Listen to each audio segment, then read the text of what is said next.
All right, let's. We got about 9 minutes or so to just kind of chill and hang out and wait for people to get in, as we will go live at the top of the hour officially. This is the unofficial start to the official live, starting in about 8 minutes now.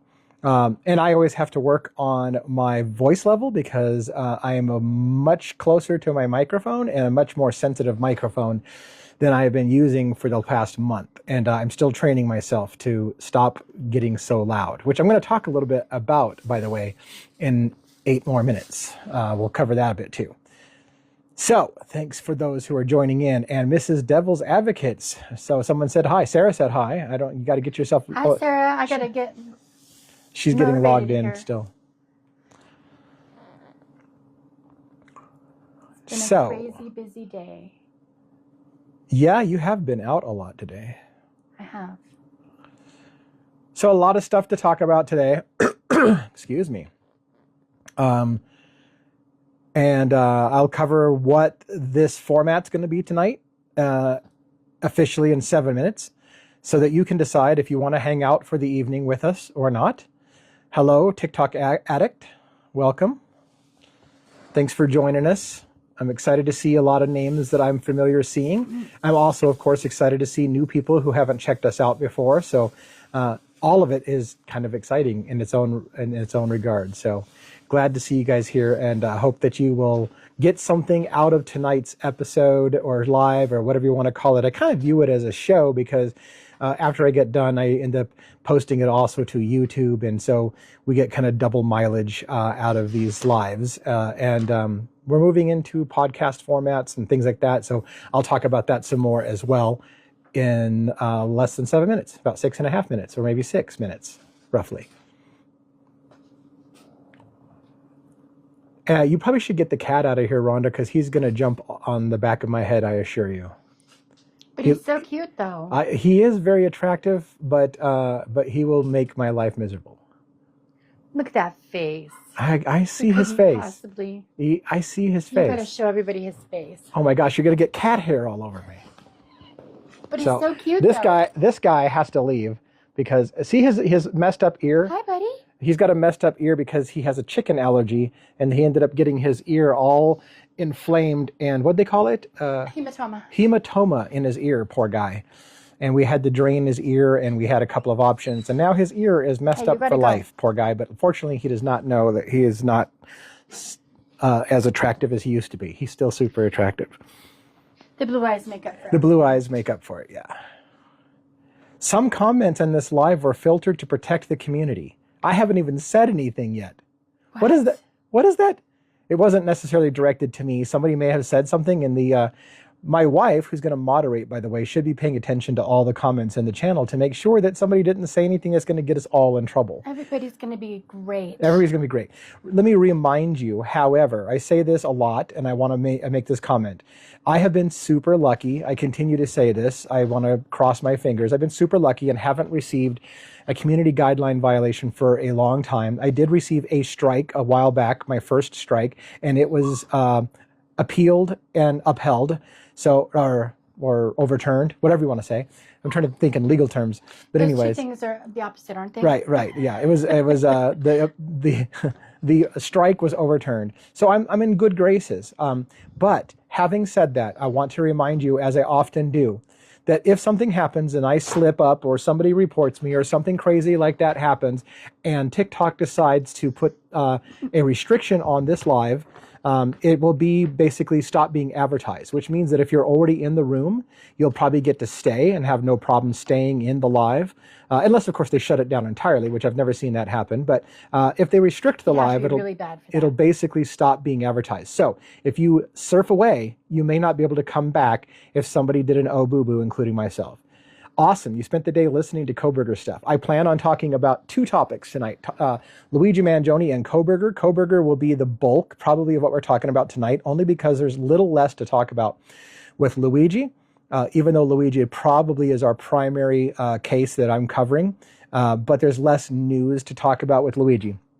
I will remind you that this is kind of a question and answer forum. So as my wife is going to help moderate, she will interrupt me from time to time and wave from on the other side of this gigantic ring light in my face so that I can see that she has something to tell me. And then I will try to shut my rambling yap long enough for her to point out a question that has come up. And I'm training my wife to know what comments are worth interrupting for and which ones aren't. Training my wife. Rich. Yeah, I can't train her on anything. She does whatever the hell she wants to. I'm trying to encourage my wife to use some discretion on which comments she interrupts for and which ones that she doesn't. So this is a partnership we are working out together.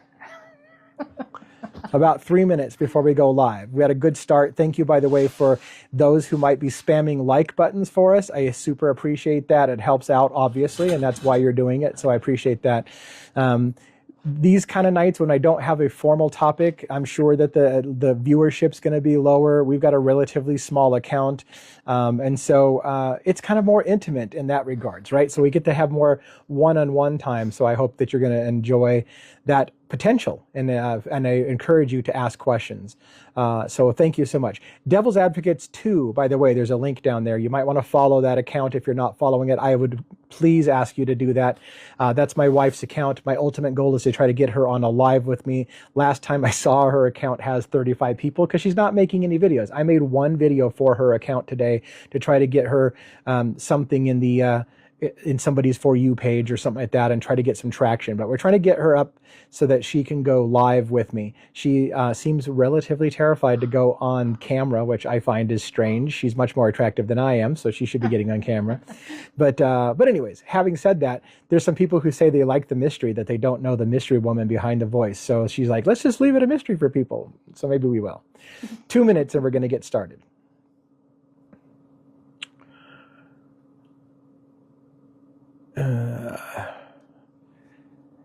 Yeah, so you were listening to Kohberger's stuff, and people were thankful you weren't just talking about Luigi Mangione. Is that what you were saying, Kimberly?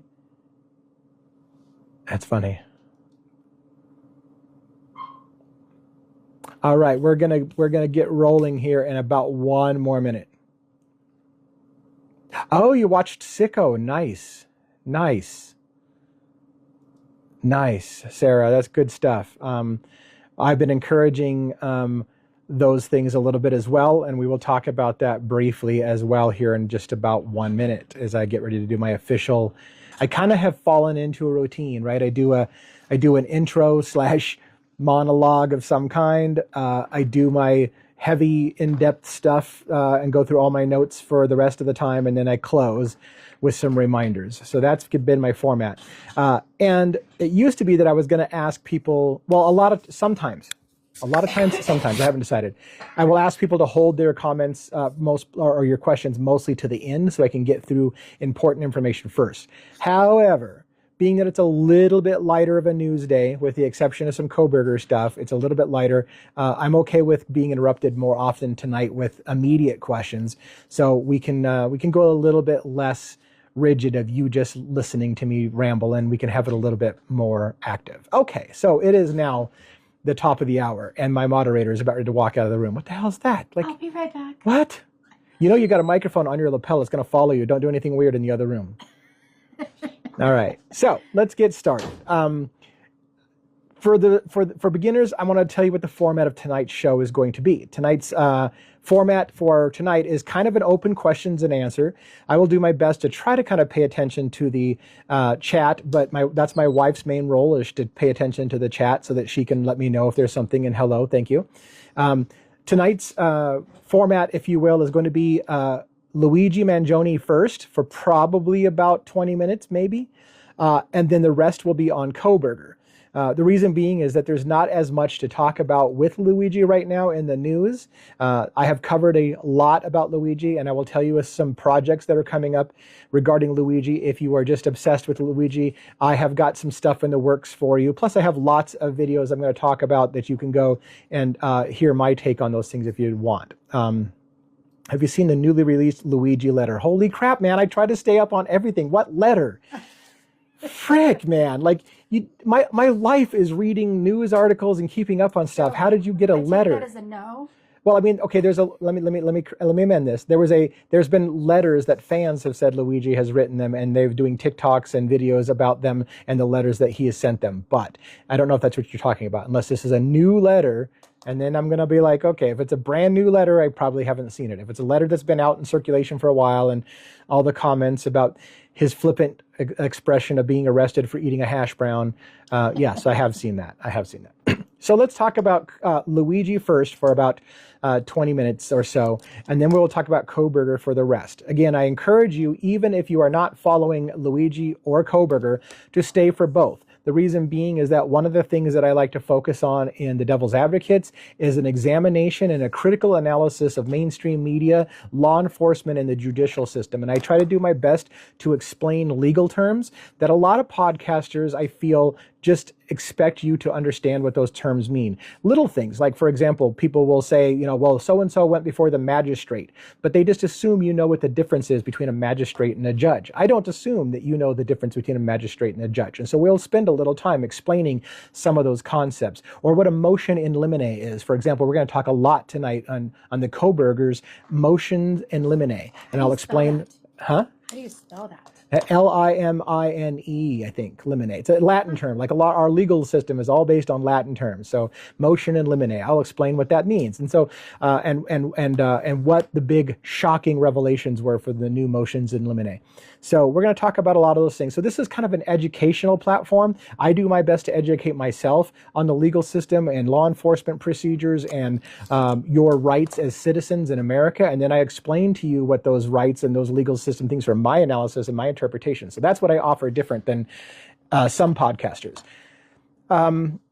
My focus, as most of you know, is the presumption of innocence. I tend to focus on high-profile cases in which the media and law enforcement seem to be hell-bent to present a certain narrative, and then I start playing devil's advocates, because I believe that there's a dichotomy or a conflict between the idea that we as a nation in the United States believe in the presumption of innocence until proven guilty, and the idea that we would rather a guilty person go free than for one innocent person to go to jail. And yet we incarcerate more of the world's population in America than any other developed nation. So I find those two things at odds.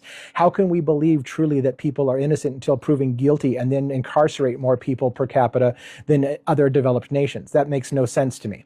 So that's one of the things that we do, is we start out in our stories basically assuming the presumption of innocence. For some of you, especially in the Kohberger case, you're dead set that you're like, that guy's a killer, he needs to be shot and hung. We're still going to maintain the position that Kohberger is innocent until proven guilty, and we're going to show why we think that the law enforcement actions prove that they have a beef to make Kohberger go down for something, whether or not he did it or not. So the question then becomes, even if he did it, is it fair for law enforcement to bend the rules, break the rules, plant evidence, or whatever the case may be, to make somebody go down for something that they know already he's done? Or do we give people the benefit of the doubt? So let's talk about a few things now. First, I want to say, by the way, that I really feel a kinship to a lot of our audience. I'm becoming friends with some of you. At least it feels like I'm becoming friends with you. I have a lot of people. I encourage you, by the way, to private message me. I have exchanged my personal phone number with a few of you. I've had phone calls with a few of you. I've had Discord conversations with a few of you.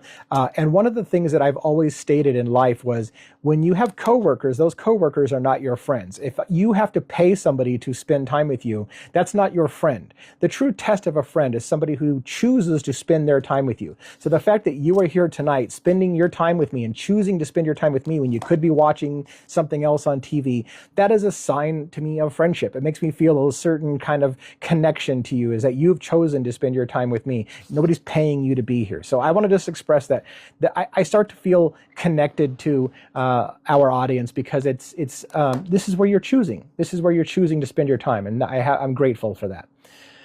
And along that lines, I want to say that my wife and I want to share my personal journey and my personal life, not just the news, but I want to share my personal life with those who are interested, the friends that I'm starting to make. My wife and I are about to embark on a journey coming up to Las Vegas in less than 7 days.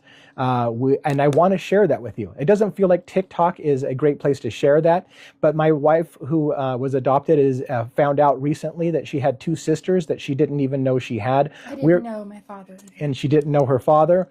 She has discovered her father and her sisters, and we are going to meet her sisters live for the first time in Vegas. I have permission from the family to record that reunion, to as well as other things. And when I'm in Vegas, I'm going to stop by some interest points of true crime. I know I'm rambling a lot.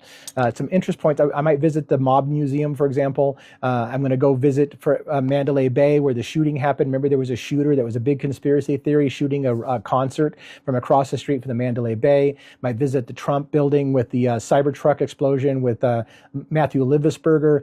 These things are stories that we didn't cover heavily, but I was involved in. So I will be putting some boots on the ground in Vegas and try to do some video footage from outside those places, talking about my history with those. And I want to share with people, only those who are interested in knowing me personally, to somehow get some videos. So I might do this as YouTube, as a private channel on YouTube, meaning you have to have the link for the playlist.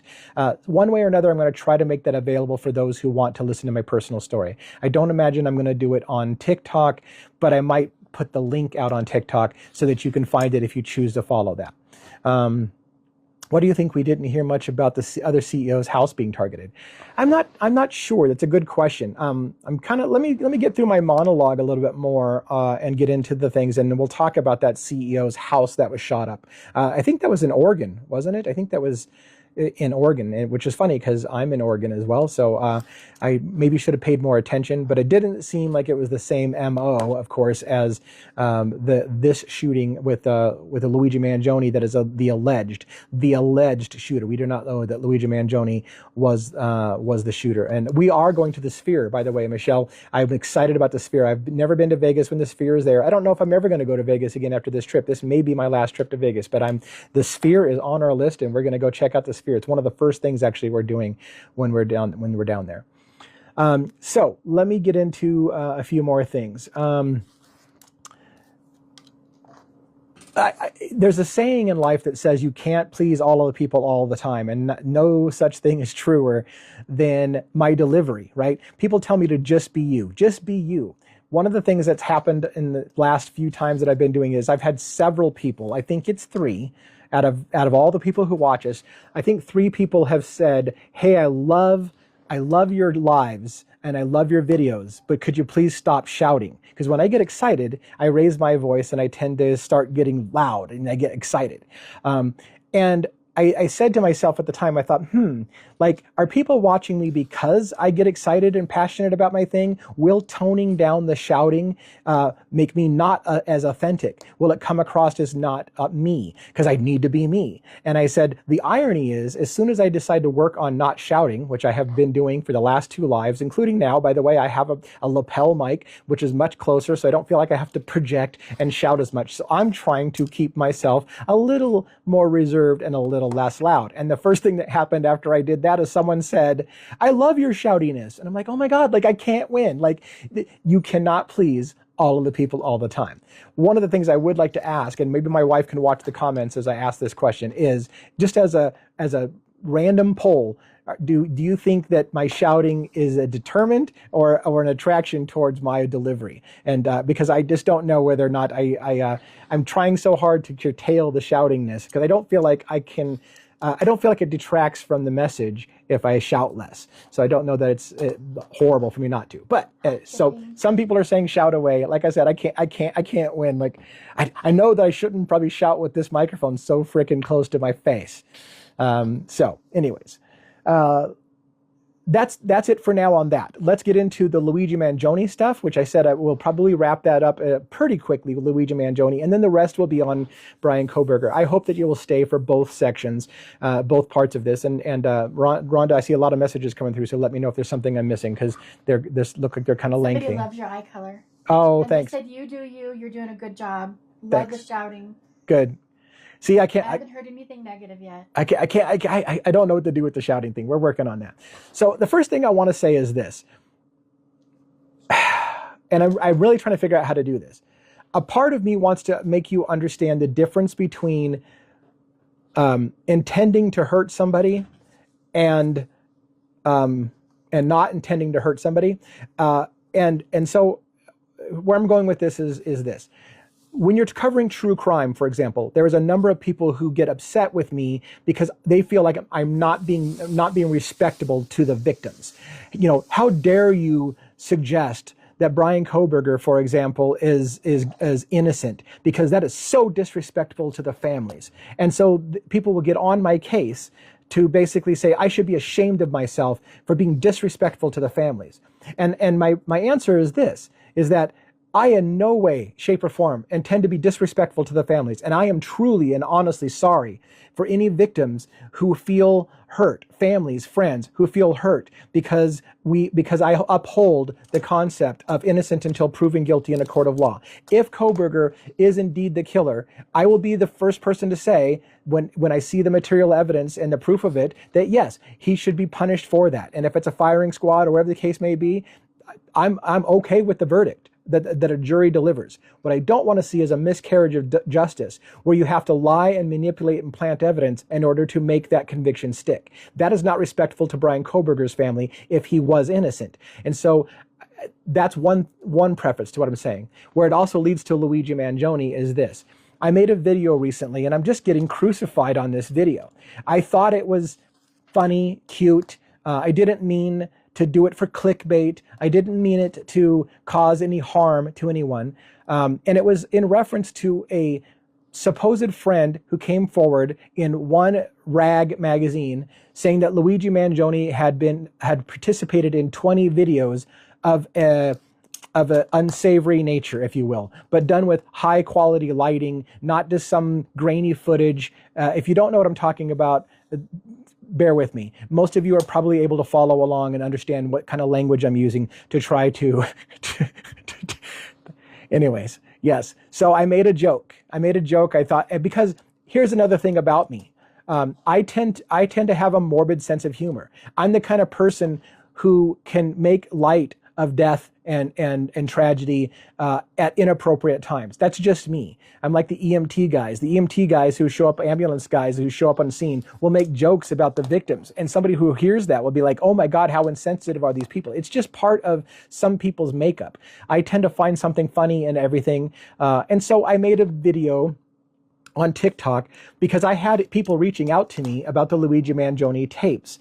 I had one individual who made me laugh hysterically. She was sending me all these excited things about the video. Keep in mind, by the way, my demographic from when I look at who watches my videos are primarily watched by females for some reason. And I'm sure it's not because I'm particularly good looking. I'm imagining it's because Luigi Mangione is good looking and the women want to know more about Luigi Mangione. So I thought it would resonate with my audience. And oh my gosh, did I seem to have made a mistake, because all I have been done is shamed. How dare you capitalize on this clickbait material? Luigi would have never done something like that. It's complete lies and vicious, to which I would counter, how is it that you all know Luigi better than me? Because I've been following this story from day one as well, but everybody seems to know all about Luigi and what he would and wouldn't do, and shaming me for accusing Luigi of doing something that he would never do.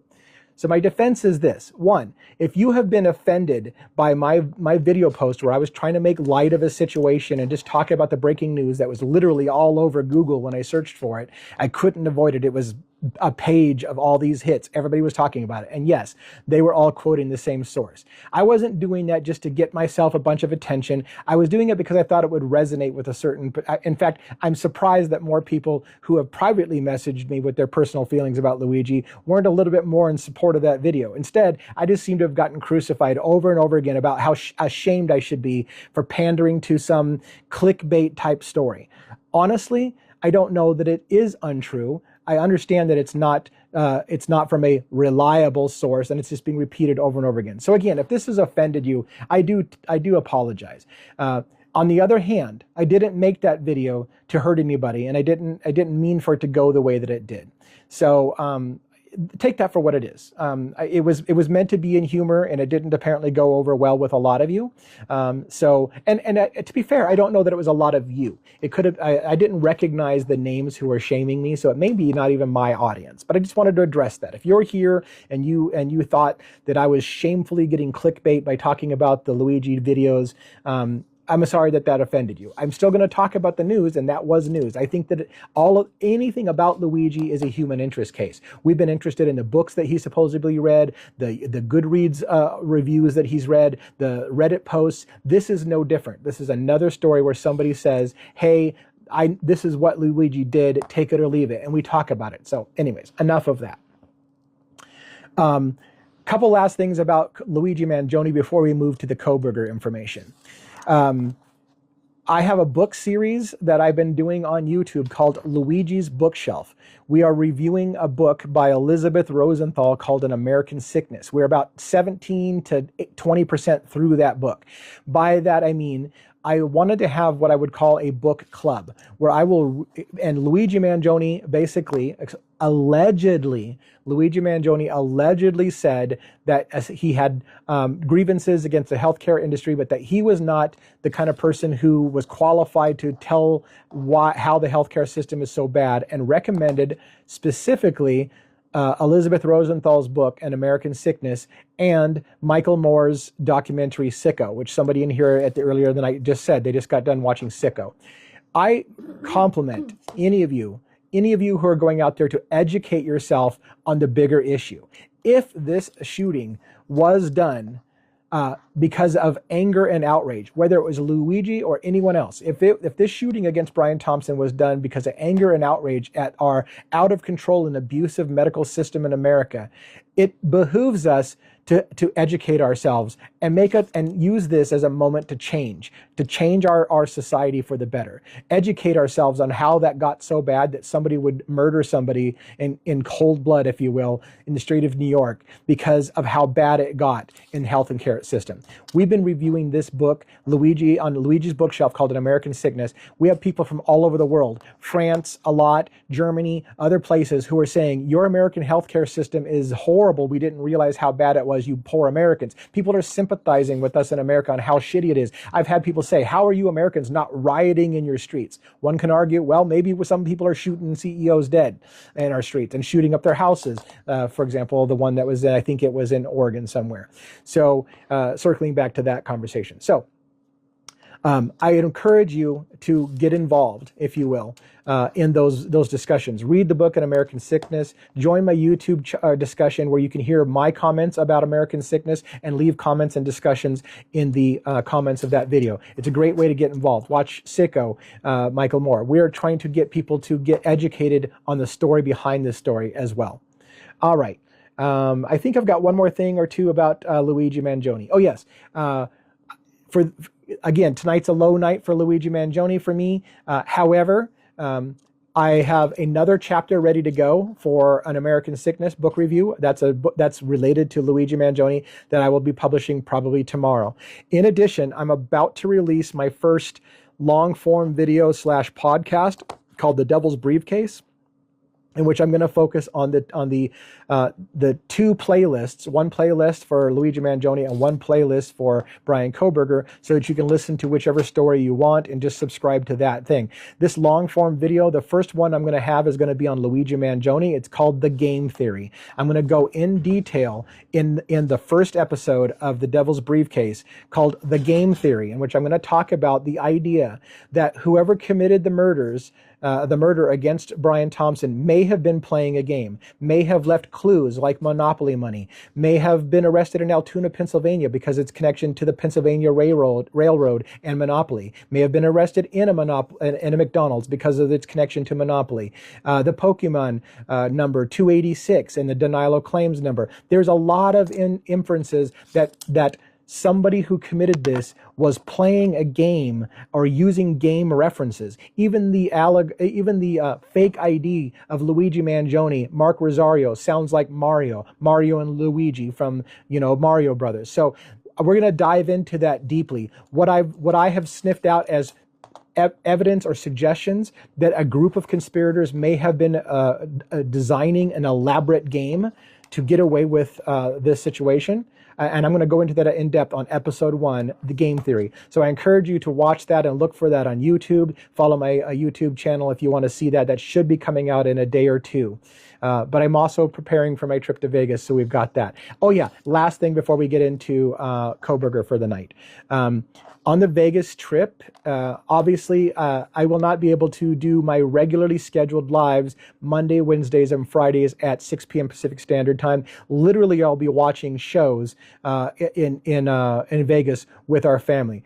We have 4 shows that we're going to watch, I think, and a bunch of activities. We're going to be all over the place. I will try to record what I can and post it somewhere to try and stay in touch with the community. I will do short form videos, but I won't be doing lives while in Vegas. But I will try to get some time to stay connected for the week that I'm in there. All right, let's get into then the Bryan Kohberger stuff. So specifically, I want to cover the recent motions in limine that were basically filed by the defense and the prosecution in the case of Bryan Kohberger. And what is, like I said, let's talk about what is a motion in limine. So basically, a motion in limine is, it's a Latin phrase that basically means on the cusp of or on the edge of. What it means is we are now ready to proceed to trial. Bryan Kohberger's Frank's hearing has been decided. They're not going to suppress the warrant. They're not going to throw out information that was included in the warrant. Just briefly, if you are not familiar, I'm sure all of you are. Bryan Kohberger is the suspect being tried for the murders of 4 college students in Moscow, Idaho in 2022. That trial is about to begin in August.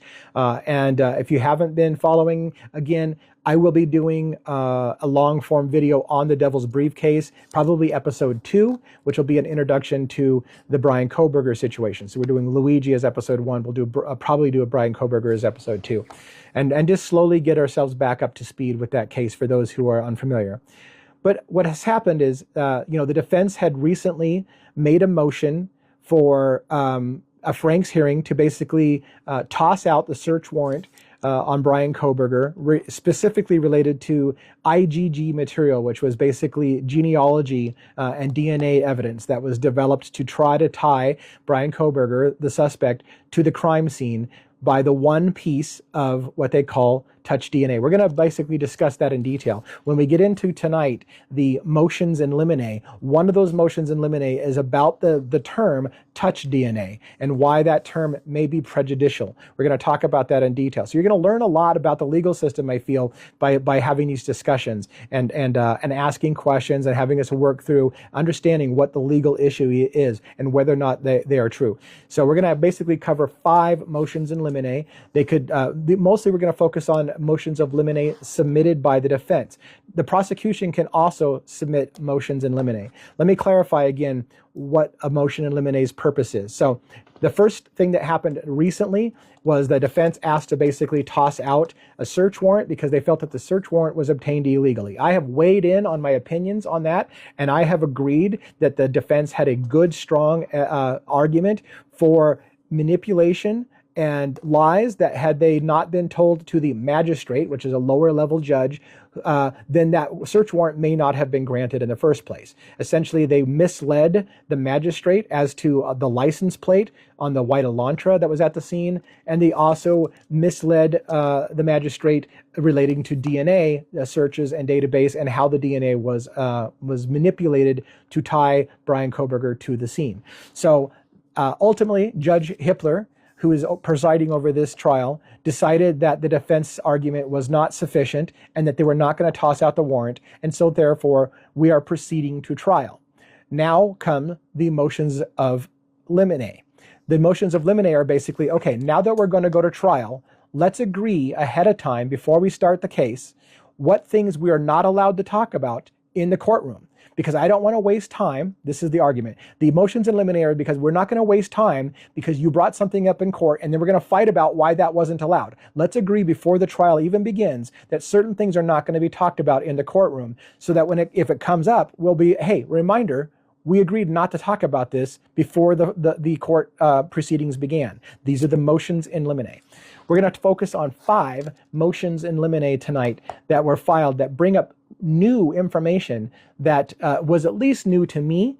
And if it wasn't new, it's confirmed now in writing. So it's not just the theories, like we hear that this is the case and this is the case. Some of this now is in writing. Explosive information about what it is Dylan saw, for example, that night, because Dylan is a key piece of the material evidence against Kohberger. 2 things place Kohberger inside that house. A piece of touch DNA, that's one of the motions in limine. We're going to talk about why that's under discussion. And the eyewitness account that puts Kohberger supposedly in the house. That's a motion in limine. So we're going to talk about those in detail and talk about why these things are not Hail Marys. I want to clarify also real quick, and I know I'm super long. And are you paying attention to my comments, Rhonda? Because you're so quiet over there. Nobody's saying anything yet. All right. So let me point out something. Again, I will take the position most of the time that Bryan Kohberger is innocent until proven guilty in a court of law. Do I believe Bryan Kohberger could have committed these crimes? Yes, I do believe he could have. And if he did, I believe he should be held accountable. So long as we do the trial right, and that there was no shenanigans, or evidence that had to be fabricated to make him go down for it. So I want to be clear.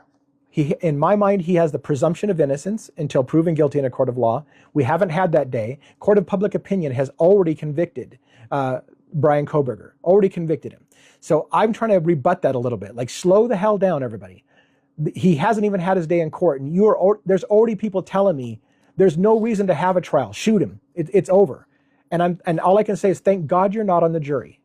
Thank God you're not on the jury. Because if people like that are allowed on the jury, we have no legal system. If we can just say, I know he did it, look at him, he looks like a stone cold killer, shoot him, then we should have no justice system. So I'm going to presume innocence until proven guilty.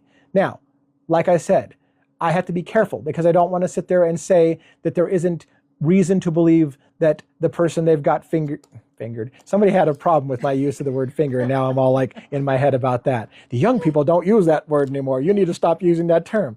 Oh my God, it's so hard to just be me because and on top of that, I'm like, anyways, I'm gonna let that lie.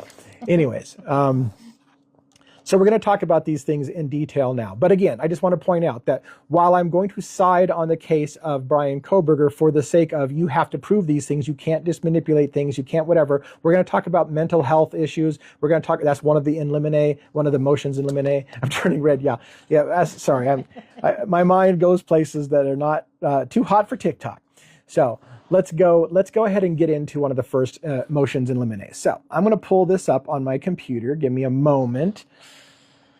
We're going to talk first about motion in limine number 7, witness identification by bushy eyebrows. This is perhaps the most explosive. So I have designed it tonight, by the way, in case you've got places to go. Let me remind you that this will be recorded and it will be uploaded, or is being recorded and will be uploaded to YouTube 2 hours or so after the show to watch on YouTube in its entirety if you need to bail out or you couldn't stay or you missed it or whatever.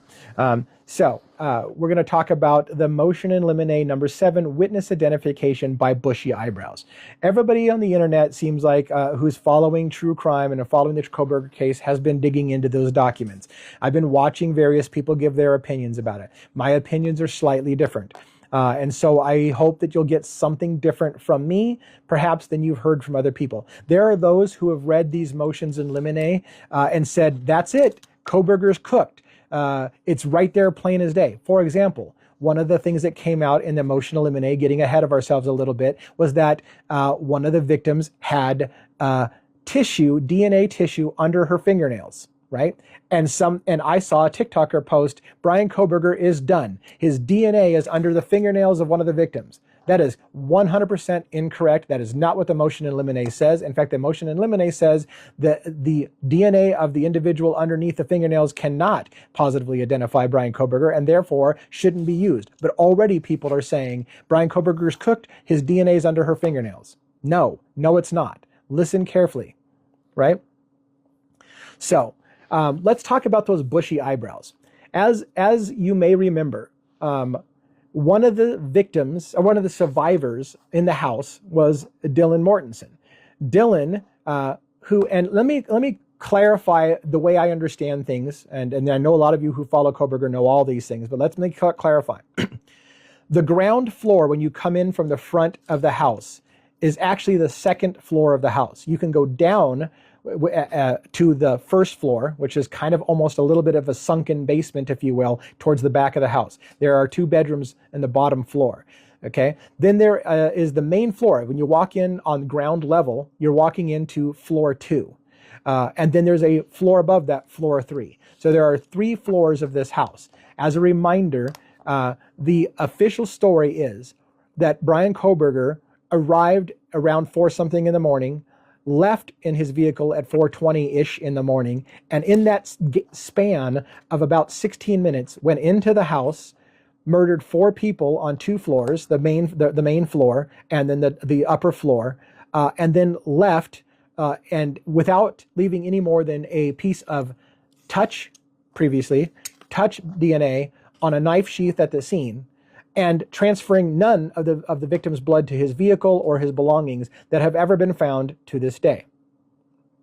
I have always maintained, and I've said it over and over again, I have a fundamental problem believing that you don't transfer any of the victim's blood to your car, to your belongings.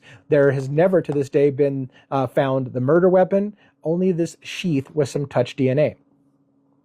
But one of the primary reasons of also placing Bryan Kohberger at the scene of the crime, other than this touch DNA, was eyewitness testimony where Dylan said that she came out of the bedroom. She was awake during the murders. She came out of her bedroom multiple times, and at one point, the suspect, known as the intruder, they want to change the wording of what the suspect's called as not the murderer, that's the intruder. When Dylan saw somebody walking towards her that was wearing a mask and had bushy eyebrows.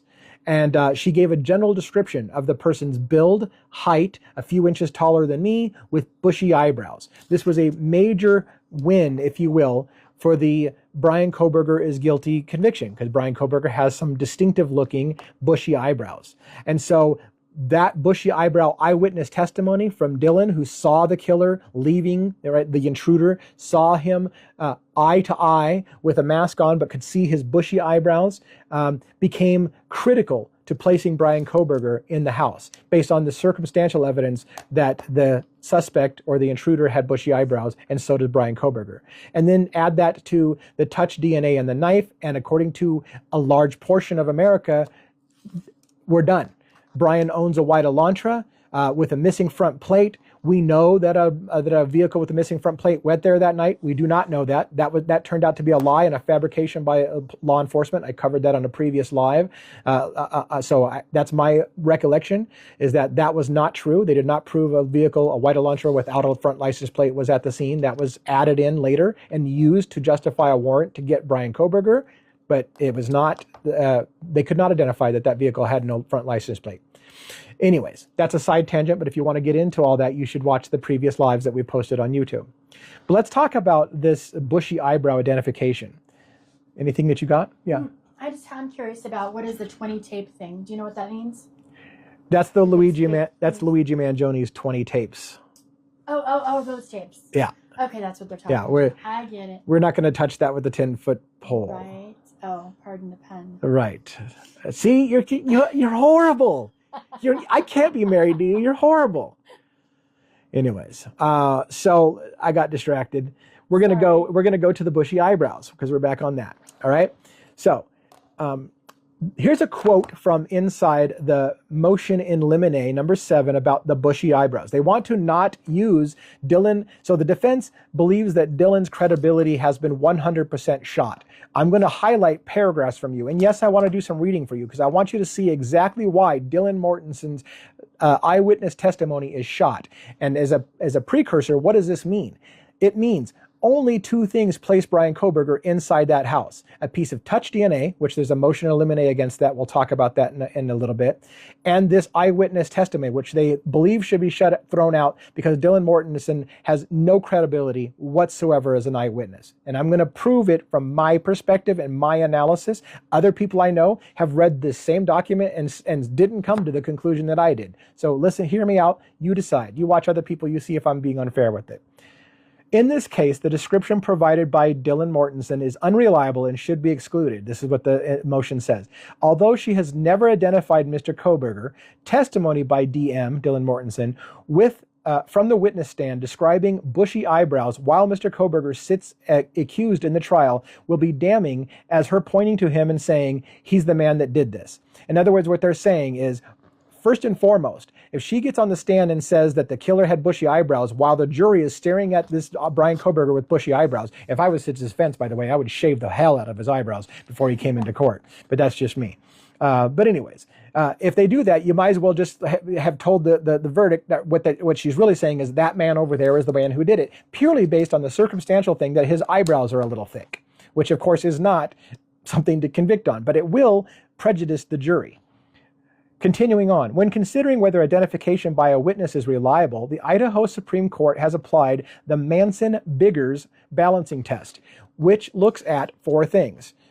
One, the opportunity of the witness to view the criminal at the time of the crime, the witness's degree of attention, that's number two. Three, the accuracy of the witness' prior description of the criminal. In other words, did they stay consistent with their description from the first time they talked about the suspect to later times? That's important. And four, the level of certainty demonstrated at the identification. Oh, and then there's number five, the length of time between the crime and the identification.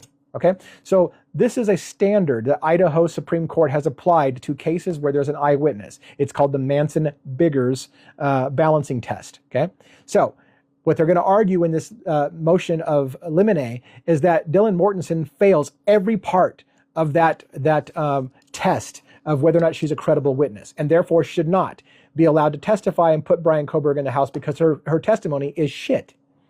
So let's talk about it. Somebody mentioned they thought that she was in on it.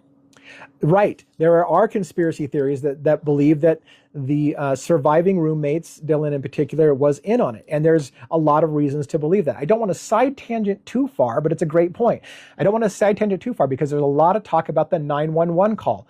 Why did it take, for those of you who know, and why haven't we heard it? Why did it take over 8 hours to call 911 if a survivor in the house saw the intruder, heard crying, heard things that indicated that there was something wrong going on in the house, and then decided to go back to sleep and not call 911 for over 8 hours? That makes no sense, other than people started to speculate. What's really going on? What really happened in that house? Why wasn't there more urgency? Why didn't somebody sober up real quick if you were drunk, even if you were partying? How do you not sober up immediately when there's an intruder in the house in a mask coming at you, scaring you so bad that you're frozen in fear, as one of the times that Dylan Mortensen indicated? None of that makes sense to a lot of people. So, and her credibility is shot, in my opinion. So let me continue. When the Manson-Biggers balancing test is applied to the facts of this case, the reliability of the witness identification is non-existent. This is what the defense is saying. DM, Dylan Mortensen, is the only person alive who is known to have seen the intruder. That's important. The only person alive who can place the intruder in the house and give a description is this one human being, Dylan. So it's very important whether Dylan has an accurate depiction of that intruder. Continuing on, she only saw the intruder briefly. Her recollections or lack thereof is filled with uncertainty, fuzziness, the influence of alcohol, dreaming, and sleepiness. She did not see the intruder well enough to describe him to a composite artist. After Mr. Kohberger was arrested, she did not recognize him in a photo. Right there. Yeah? Have they talked about his hypnosis? Hypnosis? Yeah, to hypnotize someone and... No, I don't think we've ever talked. You mean have they talked about putting her under hypnosis Yeah. or something? No, I don't think we've ever talked about that. I don't know that it's ever been brought up. I have another question since I'm interrupting already. Oh, feel free. So the Manson thing that you're talking about, does that have anything to do with Charles Manson? No. No, it's a court case, Manson Biggers, that was in Idaho, and it has nothing to do with Charles Manson. But so thanks for asking. Yeah. But so let's continue on. So they're basically saying this is the only person who can identify the suspect in the house, and she's got bad recollection, under the influence of alcohol. Admitted she may have been dreaming. She was sleeping. She did not see him well enough to identify him. She couldn't describe him to a composite artist at all. And furthermore, and more damaging, when she was shown a picture of Bryan Kohberger, she could not say that was the person that she saw. That right there is enough in a lot of people's opinion, but it gets much worse when you get into the details. Point number one, the bushy eyebrows. A1. This is from the thing. Interviews on November 13th, 2022. That was when the crimes were committed, November 13th, 2022. Interviews by law enforcement on November 13th, 2022. DM was on November 13, 2022. DM, Dylan Mortensen, was inside the house when the murders occurred and saw a figure dressed in black, hereafter referred to as the intruder, when she peeked out her bedroom door around 4 a.m. Shortly after seeing the intruder, she went downstairs to Bethany Funk's room. Bethany Funk was another survivor of the Idaho 4 murders. Bethany Funk's bedroom was in the basement floor, on the first floor, if you will. So it's the one that you have to walk downstairs to get to. So those two people were the ones who survived. Shortly after seeing the intruder, Dylan went downstairs. So she was on the main floor, the second floor, if you will, the main floor. After seeing the intruder, she went down the stairs to the first floor to Bethany's room. The two girls then fell asleep. So she sees an intruder. Things are suspicious. She's frozen in fear, she says, when she inspects the intruder. And then she just goes to and then sleep. she just decides to go crawl into bed with her friend and fall asleep. I call BS. Right? A lot of people call BS. All right. So anyways. Roughly 8 hours later, a 911 call is made from Bethany's phone at 11:56 a.m. So the murders were supposedly done around 4:16, before 4:20, and here it is now 11:56 a.m. when 911 is called from Bethany's phone. More than 8 hours after seeing the intruder, DM, or Dylan Mortensen, was interviewed by law enforcement at the scene by the police department. It was confusing to DM that the intruder looked at her but did not come towards her or say anything. Then it goes on. When describing the intruder to Officer Nunez at the scene, she described the height, the build, the clothing of the intruder. Her description did not mention eyebrows. So in the first interview to Nunez, she did not even mention the eyebrows. She mentioned his height, his physical description, and clothing. When she called Bethany before going downstairs to Bethany's room, DM said that she was kind of in and out of it, in quotes, and really tired. Later, when she was interviewed at the police department, Detective Mowry inquired about facial features and asked DM, Dylan Mortensen, if she knew what color the intruder's eyebrows were. She did not know the color of the intruder's eyes or eyebrows. So now we have to ask yourself, how well do you see, and remember this, the bushy eyebrows, when you can't even tell us what color the eyebrows were or the eyes? This feels like a hit. This is my wife from the peanut gallery. She's just coming up to speed in the Kohberger case. I get it, honey. I get it. Everything was kind of blurry, she says to that detective, Mowry. Like, I don't fully remember it, she said. During the Mowry interview, DM again mentions that she was in and out of it because she was so tired. So now we already have a big problem with Dylan's eyewitness testimony, but prosecution want to use this as point blank putting Kohberger in the house. I hope that you all see problems with this as much as I do. Number 2, this was crazy. Pictures. On November 13, 2022, law enforcement took pictures of Dylan Mortensen's room on November 13 and again on November 19th. On the wall of Dylan's room were many pictures of eyes with prominent eyebrows, many of which she had drawn herself. I'm adding a few words. It didn't say herself. I'm adding a few words because I'm trying to make it more clear to you. So she has drawings and pictures on her wall of bushy eyebrows, many of which she had drawn herself. Some of the eyebrows are heavy, voluminous, puffy, Voluminous? voluminous, puffy, or perhaps subjectively bushy. According to Detective Lake, he found artwork of human figures that had an emphasis upon eyes and eyebrows that were pinned to corkboards in Dylan's room.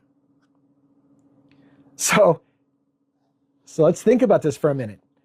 Dylan admits she was a little drunk. She was a little tired. She's not sure she's remembering it correctly. And she's obsessed, apparently, with bushy eyebrows in general. It's in pictures and photos, drawings that she herself has made all over her room, even corkboard things. This wasn't something she did after the murders. This was something she had already had. It was photographed as what her room looked like when they came and interviewed her. This is super weird. It leads to the question, did Dylan matrix in things? Did she have in her mind an image of bushy eyebrows and then therefore saw that in her mind, matrixed it onto the intruder? We don't know. So, continuing on. Point number 3 of that section. Interview on November 17th, 2022. On November 17th, 2022, 4 days later, Dylan Mortensen is interviewed by Detective Gooch and indicated that she was really asleep and probably very drunk when she woke up around 4 in the morning on November 13th, 2022. So now she's admitting again, like she was drunk and very asleep. Throughout the interview, Dylan Mortensen expressed uncertainty about what she heard and saw and did not know if it was real or if it was just a dream or her mind was playing with her. Again, how do you put that person on the stand?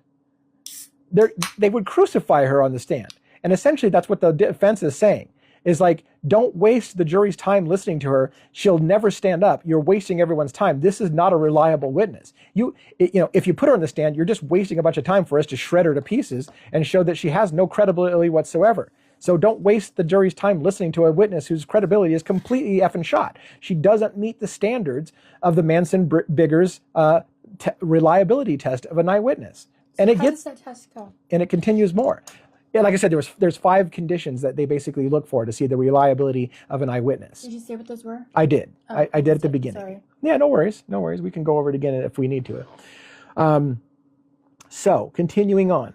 DM described the intruder and told Detective Gooch that she recalls seeing his eyebrows, his bushy eyebrows, but she did not recall the color of the eyebrows. She did not remember the eyes or the mouth, just the eyebrows.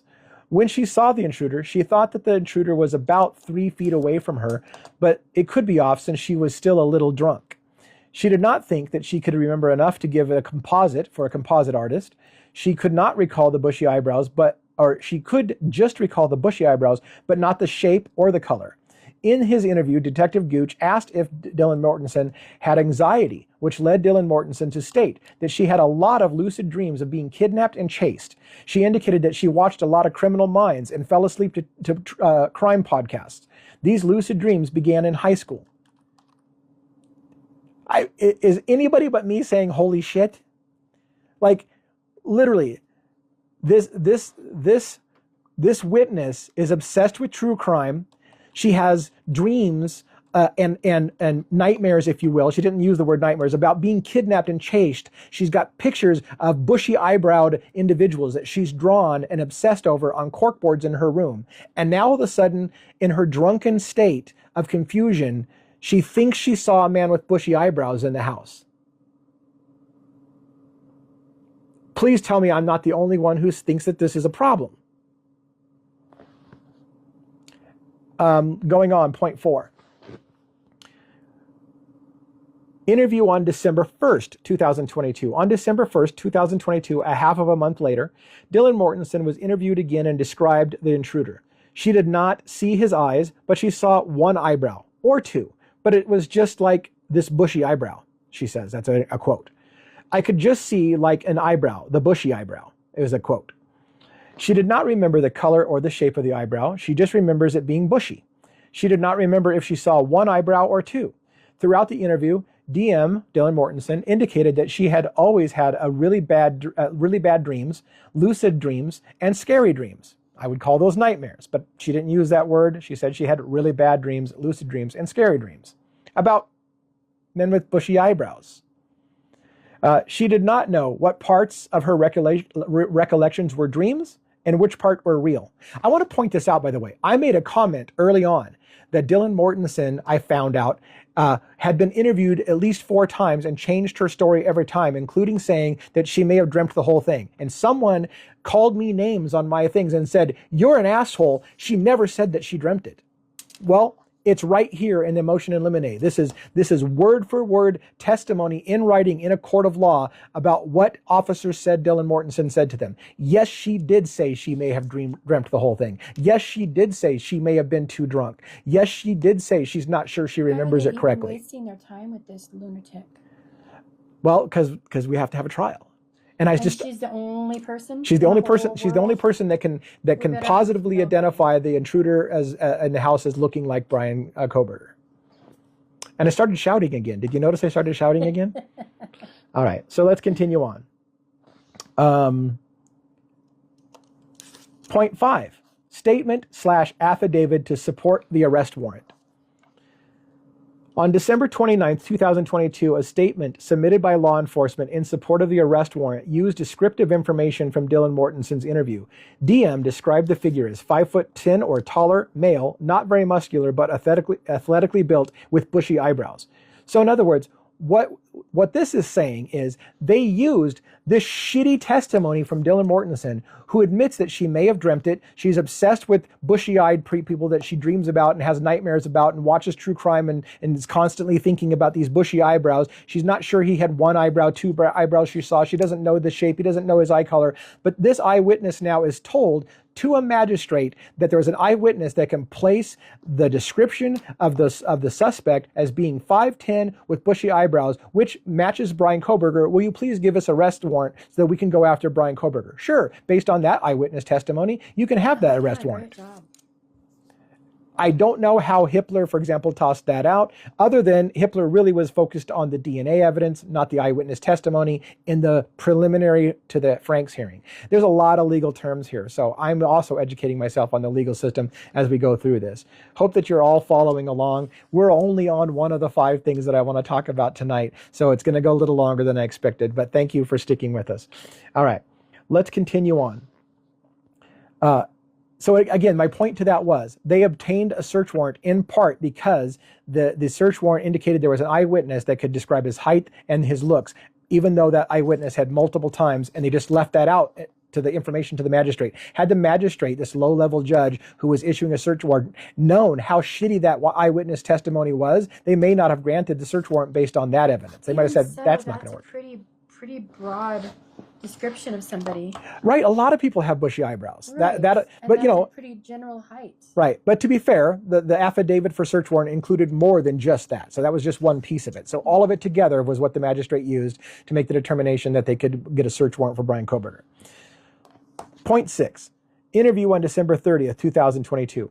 On December 30th, 2022, after the arrest of Mr. Kohberger, Dylan Mortensen was interviewed by Detective Lake and Detective Tollison. When she learned that an arrest had been made, she found a mugshot of Bryan Kohberger online. When asked if Mr. Kohberger was the person that she had seen in the house, she did not know if Kohberger was the intruder. She knew that the intruder had looked at her because of the bushy eyebrow. All that she remembered is some bushy eyebrows and all black and some sort of mask. So in other words, again, now Dylan Mortensen is given the opportunity. Here's a picture of Bryan Kohberger. It's almost like they're wink, wink, nudge, nudge. This is the guy you saw, right? And she's like, man, I'm not sure that's the guy I saw. How is this witness going to go on the stand? If Hippler allows that witness to testify, I don't know what that says about the fairness of that judge. I really would question a judge. Now, I don't know that he's ruled on whether or not we're going to do this. These are motions made by the defense. Let's not have Dylan Mortensen on the stand. She's not a reliable witness. But the prosecution needs her because it's one of only 2 pieces of information that places Bryan Kohberger definitively in that house. The eyewitness testimony, which isn't definitive because it's somebody with bushy eyebrows who might be about the same height. That's all it is. She can't say it's Bryan Kohberger. Even with her testimony, if they allow it, she can't say it's Bryan Kohberger. In fact, they will point out on the stand over and over again, you were shown pictures of Bryan Kohberger and you weren't sure that was the guy. In fact, you couldn't identify him. Number 7, grand jury testimony. again, for those who aren't completely familiar with our legal system, a grand jury can be convened basically outside of the public eye to determine whether or not there's enough evidence in a case to proceed. So a grand jury basically is kind of like a mini pretrial. It's like the person's already been put on trial, witnesses have already come to the stand and went before a grand jury. That grand jury is not the one who actually convicts or acquits. They are just there to decide whether or not, yes, there's enough reason to proceed to a trial and let a jury decide this. So a grand jury has seen the evidence, and a grand jury concluded ultimately that there's enough evidence to proceed to a trial. It does not mean, if a grand jury says that there's enough evidence to proceed to a trial, that means that the person is guilty. It just means that there's enough evidence that it needs to be fought out in a court of law. That's all it means. So a grand jury testimony on May 15th was given. Subsequently, Dylan Mortensen provided grand jury testimony and was questioned about, so now she's on the stand in front of the grand jury, which we didn't get to see. We don't get to see those things. She was questioned about the intruder, what he was wearing. She was again uncertain, and the testimony is attached but not quoted verbatim here. So in other words, they attached a copy of her testimony before the grand jury in which she couldn't even remember the clothing specifically that the intruder was wearing.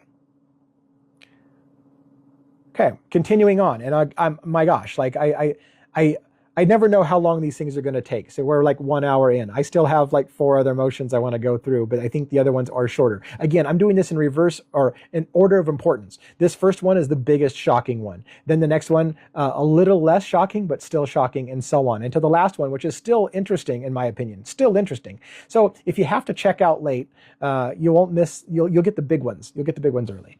All right, let's go to reliability of witness identification. Opportunity to view. Dylan Mortensen peeked out of her bed door 3 times at 4 a.m. on November 13th, 2022. The third time she saw a figure dressed in black. At the scene, she described the intruder as, he was a little bit taller than me, and I couldn't really see much of him. But I'm almost positive he was wearing a full black outfit, and he had this mask that was just over his forehead and over his mouth. And he didn't say anything to me, like at all. That's a direct quote from Dylan Mortensen. At the police department, her description of the intruder was similar. And then I opened the door again, and the guy is right there. And he's maybe my height, a few inches taller, not like skinny, athletic build. He was all black. He's wearing this mask that covers just his forehead here, and it goes like around, he has white. So she was probably making hand gestures, which are not clear in the writing, but she's probably demonstrating how the mask fit or something like that. There were no lights on the stairs. Dylan Mortensen was uncertain whether either the kitchen light or the bathroom light was on. So basically she's saying the stairs in which she encounters the intruder, there was no lights on the stairs, so it's dark. It's hard for her to see things. DM was uncertain whether either the kitchen light or the bathroom light was on. The kitchen light might have been on, but the twinkle lights in the living room may have been on as well. She wasn't sure. So those are just, again, sketchy details. She's not sure what lights were on and on. She's certain that the lights were off in the hallway, but maybe there was bedroom lights on, maybe there was twinkle lights on, those kind of things. Degree of attention. So these points are being made into the Manson-Biggers points. Remember I said at the beginning there's 5 points to see whether a witness is legitimate or trustworthy enough. So that was point 1. She basically has failed point 1 is what they're saying. Degree of attention is point 2. Mortensen, which is that Dylan Mortensen, acknowledged that her brain might have been fuzzy due to alcohol and sleepiness when she saw the intruder. She stated that she had been drinking alcohol just hours prior to peeking out her bedroom door sometime around 4 a.m. and seeing the intruder. She was intoxicated when she arrived home at 1:15 to 1:30 in the morning. She was probably very drunk and tired when she saw the intruder at 4 in the morning. So that leads to the reliability. Your state of mind is not in a great state of mind. You're admitting you're still probably intoxicated a few hours after being out drinking all night long. Number 3, accuracy of the description. When asked if she could see the intruder's face, she testified that I wouldn't say I fully remember the face, but I remember seeing his eyebrows, which she's obsessed about eyebrows. So at some point, I probably did see his face and don't remember. During other interviews, she said that he was wearing a mask. All right. Continuing on a little bit, we're getting kind of towards the end of this first in motion in Limene. Several weeks after the murders, Dylan Mortensen thought that the person she saw was a fireman. So weeks after, she suddenly is like, hey, by the way, I think he might have been a fireman, is what basically she's saying. In her mind, Dylan Mortensen thought that the intruder went out the back sliding door, but she doesn't know if he actually went out the back door. So again, everybody keeps saying, as a matter of fact, that the intruder went out the sliding glass door. According to testimony, Dylan Mortensen is not sure whether or not the intruder went out the sliding glass door or the back door. Do we know if there was blood anywhere, like fingerprints in the doorways? It is my understanding the scene is a complete bloodbath, to the point that blood was literally leaking out the outside exterior walls of the house. Oh. But the killer didn't apparently track blood back to their car or anything like that, which is what leaves this a really huge mystery. Right. Several weeks, this is 1.14. That was the fireman thing. We already talked about that. Okay. Time, this is point number 5 against the Mortensen Biggers test of reliability, the time and event identification. At approximately 4 a.m. on November 13, 2022, Dylan Mortensen saw the intruder. Roughly 8 hours later, a 911 call was made. More than 8 hours after seeing the intruder, Dylan Mortensen provided a very limited and uncertain description of the intruder to 2 different officers. On November 17th, 4 days later, Dylan Mortensen did not think that she could sufficiently describe the intruder for a composite artist. On November 30th, 2022, after Mr. Kohberger was arrested, Dylan Mortensen could not recognize Mr. Kohberger from a photo. Exhibit 8, they're 9 they point out. Furthermore, by the time Dylan Mortensen testifies at trial later that year, more than 3.5 years will have passed since the murder occurred on November 13th, 2022. What they're basically saying is her memory was shit within days of the event, and now it's years later. You expect her memory to be any better today? It's going to be worse. Time has only gotten more foggier on what she's going to remember. This witness is completely unreliable. I'm going to play devil advocate to you. You can't play devil's advocate on the Devil's Advocate channel. What is it? This poor girl is probably getting a lot of pressure from law enforcement to come up with the answers. If it were me, I would probably bow out, but they're probably not going to let her bow out. See, that's why I love my wife. She's a thinker. I mean, that's exactly my point. There's going to be a lot of pressure to put Bryan Kohberger in that house. So they need an eyewitness. They need DNA in that house to place him. Right, and she's the only person alive who can even remotely place Bryan Kohberger in that house by description. All right, when considering whether identification by a witness is reliable, the Idaho Supreme Court has applied the Manson-Biggers Balancing Act test, which looks at the opportunity of the witness to view the criminal at the time of the crime, the witness's degree of attention, the accuracy of the witness' prior descriptions, the level of certainty demonstrated in identification, and the length of time that has passed. So basically, in summary, they're saying she fails every single step of the Manson-Biggers Balancing Act test. Yet the prosecution, of course, still wants to potentially put her on the stand. I don't know why they would, because she's going to get crucified if she does get on the stand. So I think the rest of that mostly is a summary. I've got another highlighter too. I'm just looking to see if there's anything, because several times when they're summarizing, they're just basically hitting all the points that we talked about again and again. But yes, there is something new. There was a statement that basically Mr. Kohberger does not have bushy eyebrows. Wait, so hold on. I'm trying to find this exact where to start this sentence at. All right.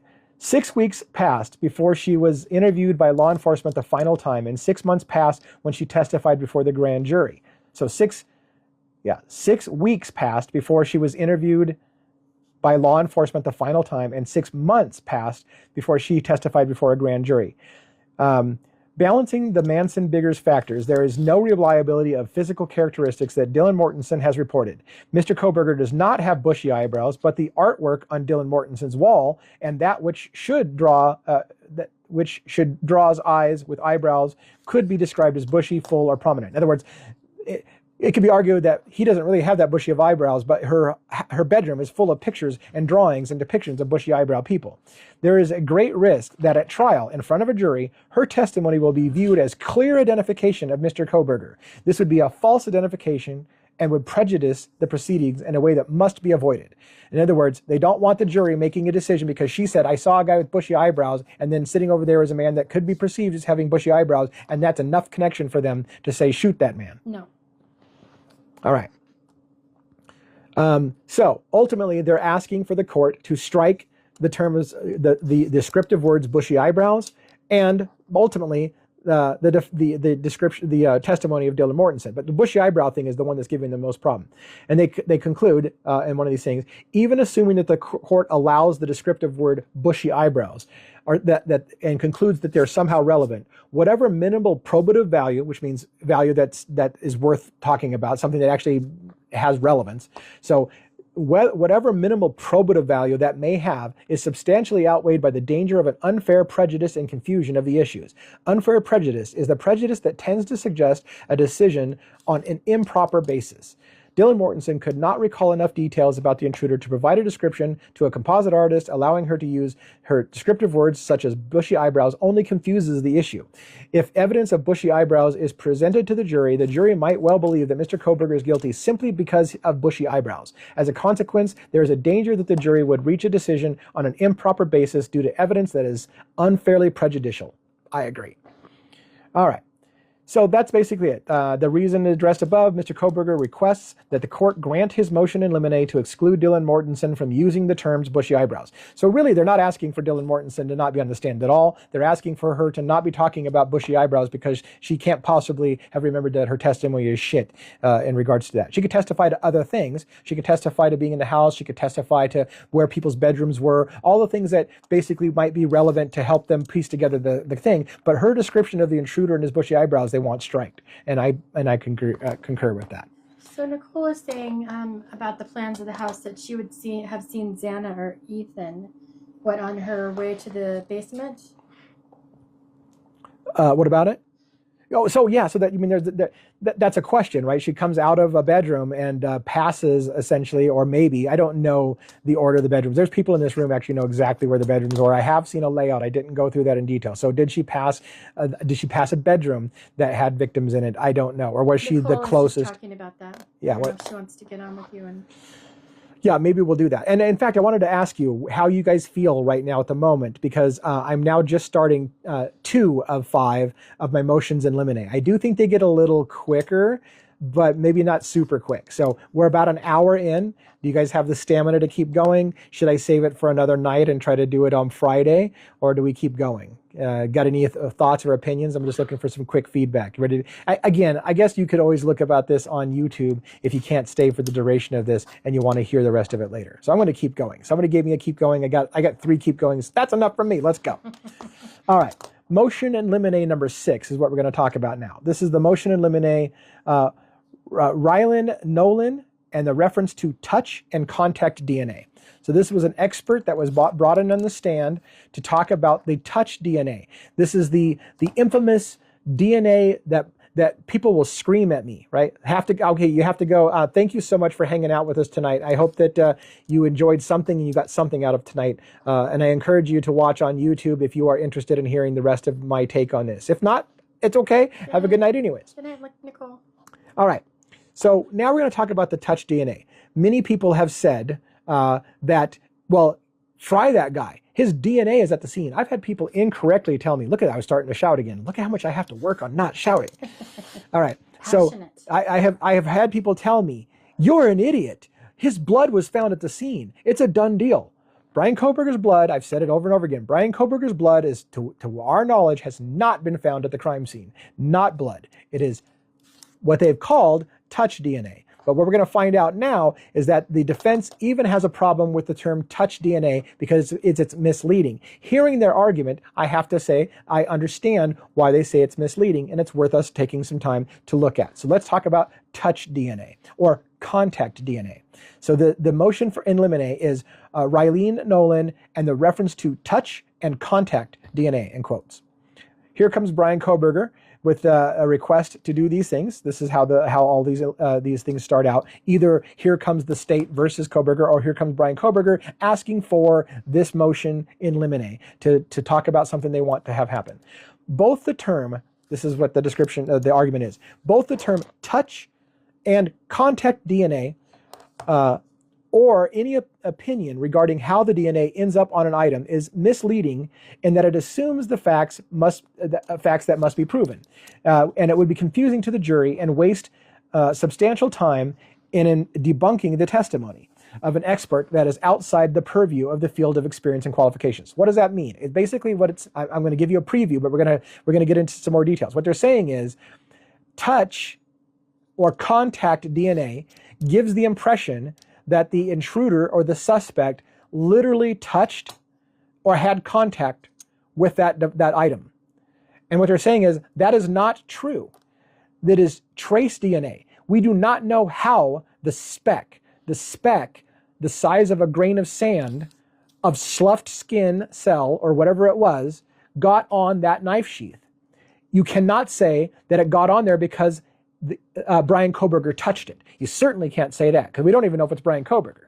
And you don't know if it was because he touched it or had contact with it, or a piece of skin fell off and landed on it, or something that it does not explain how the DNA got onto the item. So what they're saying is using the term touch or contact DNA instead of trace DNA leaves the impression for the jury that he physically touched the item.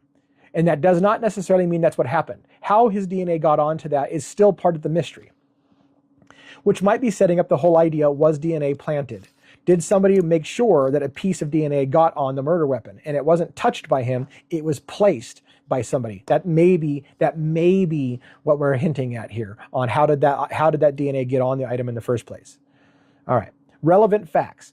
A knife sheath that was recovered tucked under the covers next to Mrs. Mogan at 1122 King Resident, Moscow, Idaho on November 13th. A knife sheath that was recovered was tucked under the covers next to Mrs. Mogan. Now, again, how many times have I been called, you're an effing moron. The knife was found underneath, I've heard this, the knife was found underneath Mogan. No, it was not found. The knife, first of all, wasn't found at all. Nobody has found the knife. A knife sheath was also not found under Madison Mogan. It's not found under because we know it's in the covers next to Mogan. So not she was under. going to use it as self-defense, do you think? Well, the allegation that what people believe, and it's our mind playing tricks with us, is that if the murder seems to have been committed by a fixed blade, that's what the autopsy basically is suggesting, is that a fixed blade did it, and then you have this knife sheath of a K-bar marine knife left at the scene with Bryan Kohberger's DNA on it, then one could presume the murder weapon must be the missing knife. So the knife sheath was, the story your mind starts to tell is the knife sheath was dropped in the struggle or left behind by accident. The killer got away with the knife and disposed of the knife when we'd never seen it, but accidentally left behind the knife sheath with his touch DNA on it. That's what the story is wanting to be presented. So a swab from the sheath resulted in a single source male profile. So they got DNA off of it and they knew that it was single source. It wasn't mixed, meaning it's just one person, and that it was a male. This profile was uploaded to CODIS, which is a database that the FBI and such uses for a criminal database, the CODIS DNA database, and resulted in no hits to any known offenders. So it doesn't necessarily mean Kohberger's wasn't found as a hit, but he wasn't in some kind of criminal database because they found no hits for known offenders. So he doesn't have anything in the database to match to, so they don't have a match in CODIS. On February 17th, 2025, the state produced a second round of disclosures, including one from Rylan Nolan in Exhibit S11. As with the first disclosure, the focus of this second disclosure is touch or contact DNA and direct versus indirect transfer. Thank you, by the way, for gifts and stuff. Appreciate that. So basically, the state offers this following opinion that I quoted, and hopefully it's as relevant as I thought it was when I highlighted it. Many complicated factors can influence the likelihood of transfer of DNA and the presence of the transferred DNA after deposition. Current DNA technology cannot conclusively answer the question of when DNA was deposited on an item or by what mechanism. This is at the heart of the matter. In other words, using terms like touch and contact suggests that the intruder literally touched it, but current DNA technology cannot conclusively answer the question of when the DNA was deposited on an item and under what mechanism. So you don't know that he touched it. You don't know that it wasn't placed there, fell off some skin and landed on it. We don't know how it got on the item. All we know is that a piece of DNA got on the item. but not how. It is possible the DNA detected on the item resulted from secondary transfer. In other words, somebody could have touched something of Bryan Kohberger's, then touched it and transferred from one item to another. It could have fallen off something that somebody else had of Kohberger's in their possession and fallen off. There are other ways that DNA can be transferred from one item to the other without having somebody physically have to touch it. And maybe you think that's reaching at straws. Maybe you think that's reaching at straws. But the point being is that the defense wants to do away in the courtroom with the use of the term touch or contact DNA, which implies that Bryan Kohberger literally touched it. They'd rather just say that trace DNA was found. And for them, it's a big point because they're going to argue that that DNA got on there by other means. It wasn't him touching it necessarily. It could have been something else that got that DNA deposited on the item. So let's move on. The forensics community began to conduct research into the question of how DNA in the form of biological material moves in an environment. And this research led to the conclusion that it is impossible to determine what particular deposit of DNA came to be on an object. So in other words, they're again saying there's no way to tell whether it was touched or sloughed off, fell, transferred from one item to another. There's no way to definitively tell how the DNA got on the item. Full DNA profiles can be recovered from items that have not been touched, but have been in the vicinity of someone who's speaking or coughing, as an example. It is not possible to establish from the amount of DNA recovered from a surface whether the DNA was deposited there by a single touch or by a regular use. It is not possible to use the amount of DNA recovered from an item of interest to inform whether or not DNA was deposited by direct contact or indirect transfer. It is impossible to know from the quality of DNA profile obtained whether the DNA was deposited by a direct contact or indirect transfer. So basically they're just saying there's no way for you to tell how that DNA got on the knife, so quit saying that Bryan Kohberger touched the knife or the knife sheath, because you can't say that's how that definitively that's how that DNA got on the sheath. The authors rejected the term touch DNA. So they're talking about the study. The authors rejected the term touch DNA as misleading, as such a term infers that the DNA recovered from a surface got there via the surface being touched, but that is not usually known, or usually not known. Using a less descriptive term such as trace DNA is a more appropriate term to use in casework when the source and the mode of deposition are unknown. So they're just arguing, let's just stop calling it touch DNA and call it trace DNA. Should be a minor thing, I think. Except in ground truth known experiments where an individual is observed to have been in contact with the surface location, it is not possible to know whether the transfer was direct or non-direct. By the way, this leads us to a Luigi Mangione tie-in. In Luigi Mangione case, we believe, law enforcement wants you to believe that you have seen Luigi Mangione with bare fingers touch a piece of maybe a kind bar wrapper on camera and lay it down. So therefore, because you have seen his hands touching it, we can say with certainty that that DNA got onto that kind wrapper because he touched it. So there's the difference.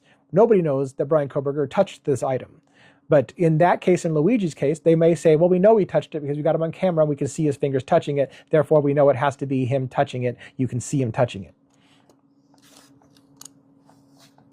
And I think we're done with that. No, we got a couple more paragraphs, just a couple. In this case, the only DNA evidence that implicates Bryan Kohberger, okay, this is important. In this case, the only DNA evidence that implicates Mr. Kohberger is the DNA that's found on the sheath found in the residence. From the lab reports and notes, as well as recent testimony by Ryland Nolan, it appears that as the sample Q1.1 was a swabbing of a leather strap on the sheath as well as the interior of the snap, but not the outer snap surface, which apparently was not sampled in order to preserve the surface for fingerprinting. An area identified as Q14, swabs of the stains on the back of the sheath, tested presumptively positive for blood and was DNA tested. Mr. Kohberger was excluded from this particular sample, which identified as a mixture. Now, those who want to do the whole Bryan Kohberger's innocent thing will point out Bryan Kohberger was specifically excluded from the blood that was found on the knife sheath. To be fair with his evidence, it was excluded because it was a mixture and they couldn't separate one from another, and so therefore they can't definitively say if it's Kohberger or not Kohberger. It doesn't mean anything other than the key point. You can't say it's Kohberger's blood.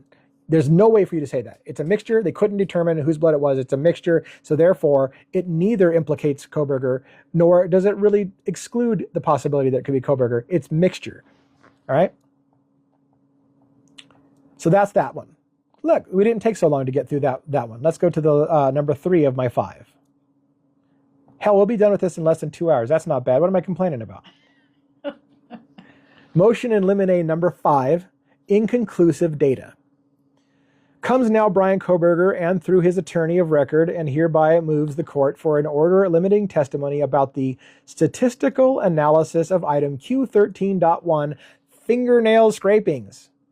This is the one I told you at the beginning of this show, or this live tonight. Someone had told me, Bryan Kohberger's toast, his DNA is literally under the fingernails of one of his victims. That's such bullshit. I would argue that's clickbait shit. That is not what was said. Let's talk about what was said about the fingernail DNA, the DNA under the fingernails. Let's talk about this in this Limene argument to basically say, let's get this clear before we go to court. I'm going to zoom in on this so I can read it a little easier for my old eyes. Statement of fact. In grand jury testimony, Jade Miller testified as to the result of testing done on item Q13.1, a swab of the left fingernail clippings from Madison Mogan, MM. The data consisted of 3 persons in the mixture. The statistic, the likelihood ratio, or LR, likelihood ratio, was calculated assuming that Madison Mogan was a contributor of her own fingernails. Miller testified that MM as followed, and then there's a redacted section that we can't read.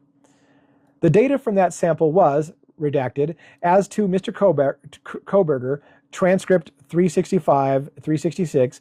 Miller testified that inconclusive means that an analysis is, and then there's a bunch of stuff rejected. Miller went on to explain that the likelihood ratio for Mr. Kohberger, and then a bunch of redacted stuff. So basically there's an argument that says we can't conclusively tie Mr. Kohberger to any DNA underneath the fingernails. It can't be done. And in fact, some of that DNA is Madison's own DNA in that mixture of fingernail DNA. So we can't say definitively, there was not a definitive statement that Bryan Kohberger's DNA was found under the nails.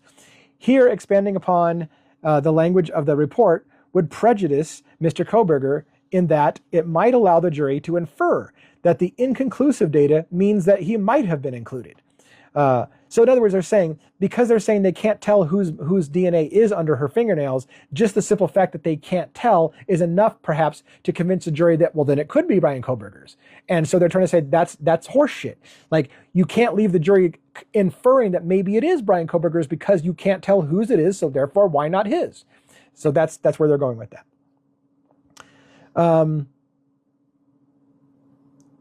Let's see, I'm trying to find where to pick up that sentence at. Seems like I have to read the whole sentence over again. LRs, or the ratio, what was the LR exactly? It was the likelihood ratio. LRs are different from traditional statistics that courts and juries are used to seeing and hearing.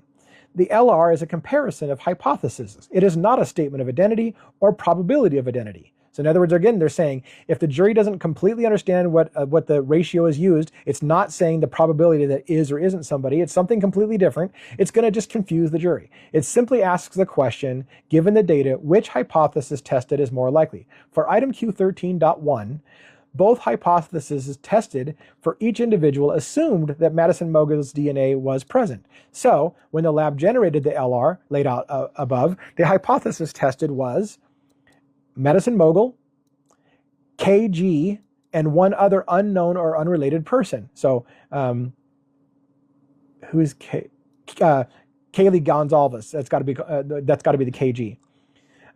And also tested for Madison Mogul and 2 unrelated persons. So one of the other victims. So it was Madison Mogul and Kaylee Gonzalez were both tested or assumed to be. They were assumed to be the source of 2 of those DNAs underneath the fingers, and then they were testing to see who that third person could be.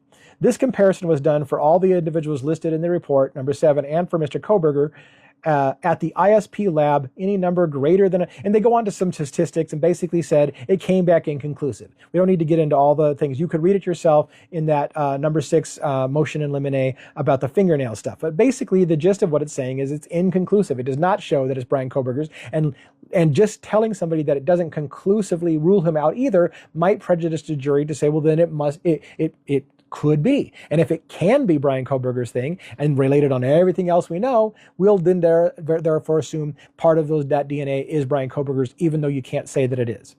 More importantly, Mr. Kohberger has disclosed that through further impending or independent laboratory testing, he is eliminated as a contributor to item 13.1. When Mr. Kohberger sought to overturn the grand jury indictment, he argued that Miller's testimony was inadmissible and misleading. The state argued that the testimony was presented to the grand jury as exculpatory and in an effort to elicit favorable evidence for Mr. Kohberger. The independent lab testing conducted by the defense related to item 13.1 is indeed exculpatory.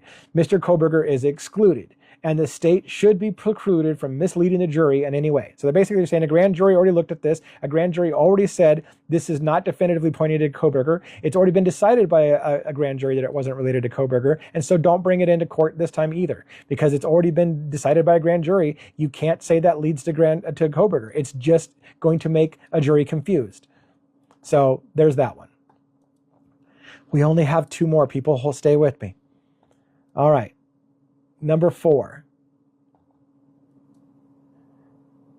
Motion to strike the death penalty, autism spectrum disorder. Now, this is a potentially lengthy discussion, but I want to, and I will try to highlight the key things.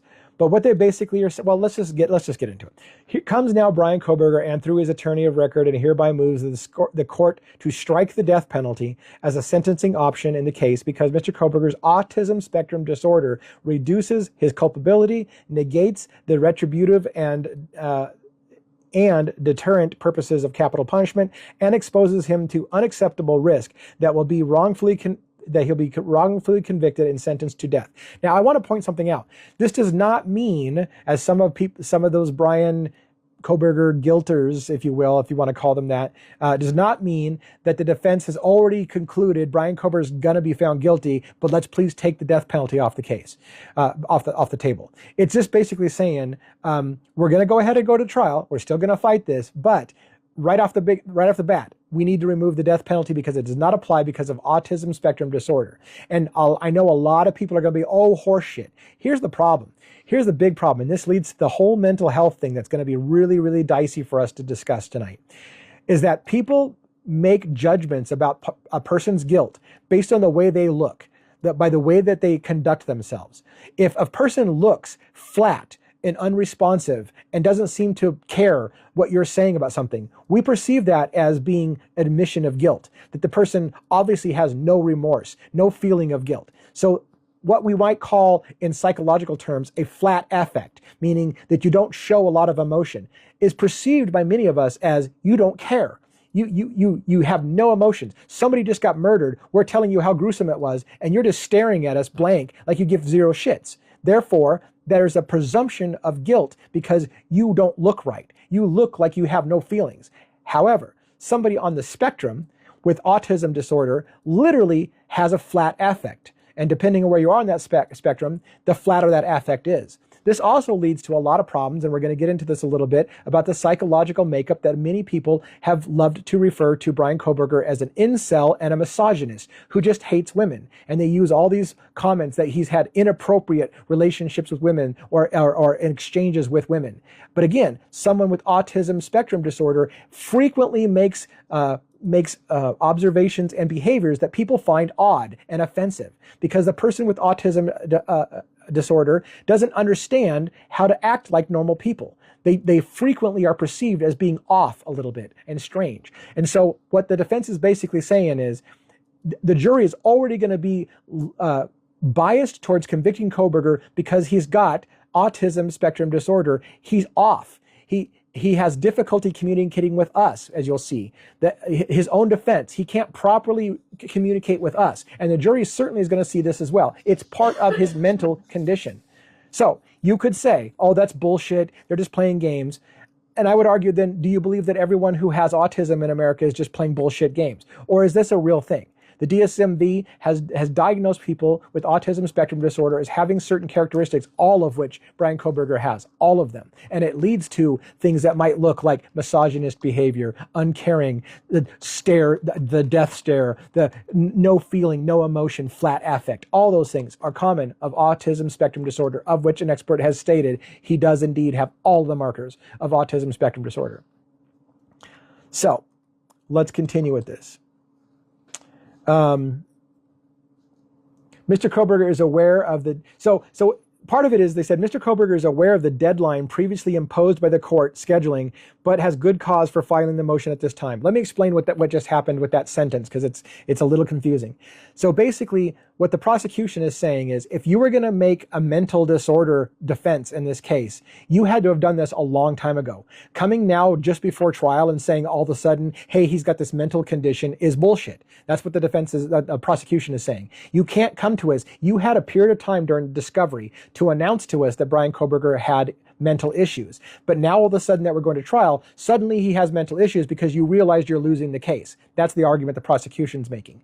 The defense is saying, no. Here's the thing. And they quote a legal precedent. I don't think I want to bother you with the quoting of it. There's a legal document that basically stated that the court has ruled that when the death sentence is applied, specifically when a person is being sentenced to death, not just life in prison, that it is different than life in prison. That the execution of a human being is as extreme as you can possibly get. And that because it's different, because it's now dealing with putting somebody to death, not just life in prison, but putting somebody to death, then the standard is higher. And so because of that, they said that as soon as the prosecution announced that they were going for the death penalty, that's when it became relevant that he has autism spectrum disorder, because you can't put him to death if he's got autism spectrum disorder. And it was a moot point until the prosecution announced they were going for the death penalty. So that's what their argument is, why they're coming late with this argument, is like, it wasn't a point of contention until you put death penalty on the table. Once you put the death penalty on the table and said you want to execute him with the firing squad, now we have to say you can't do that. He's got autism spectrum disorder, and that's a no-no. So that's what the whole argument is about. We came late to the party because you added the death sentence. All right.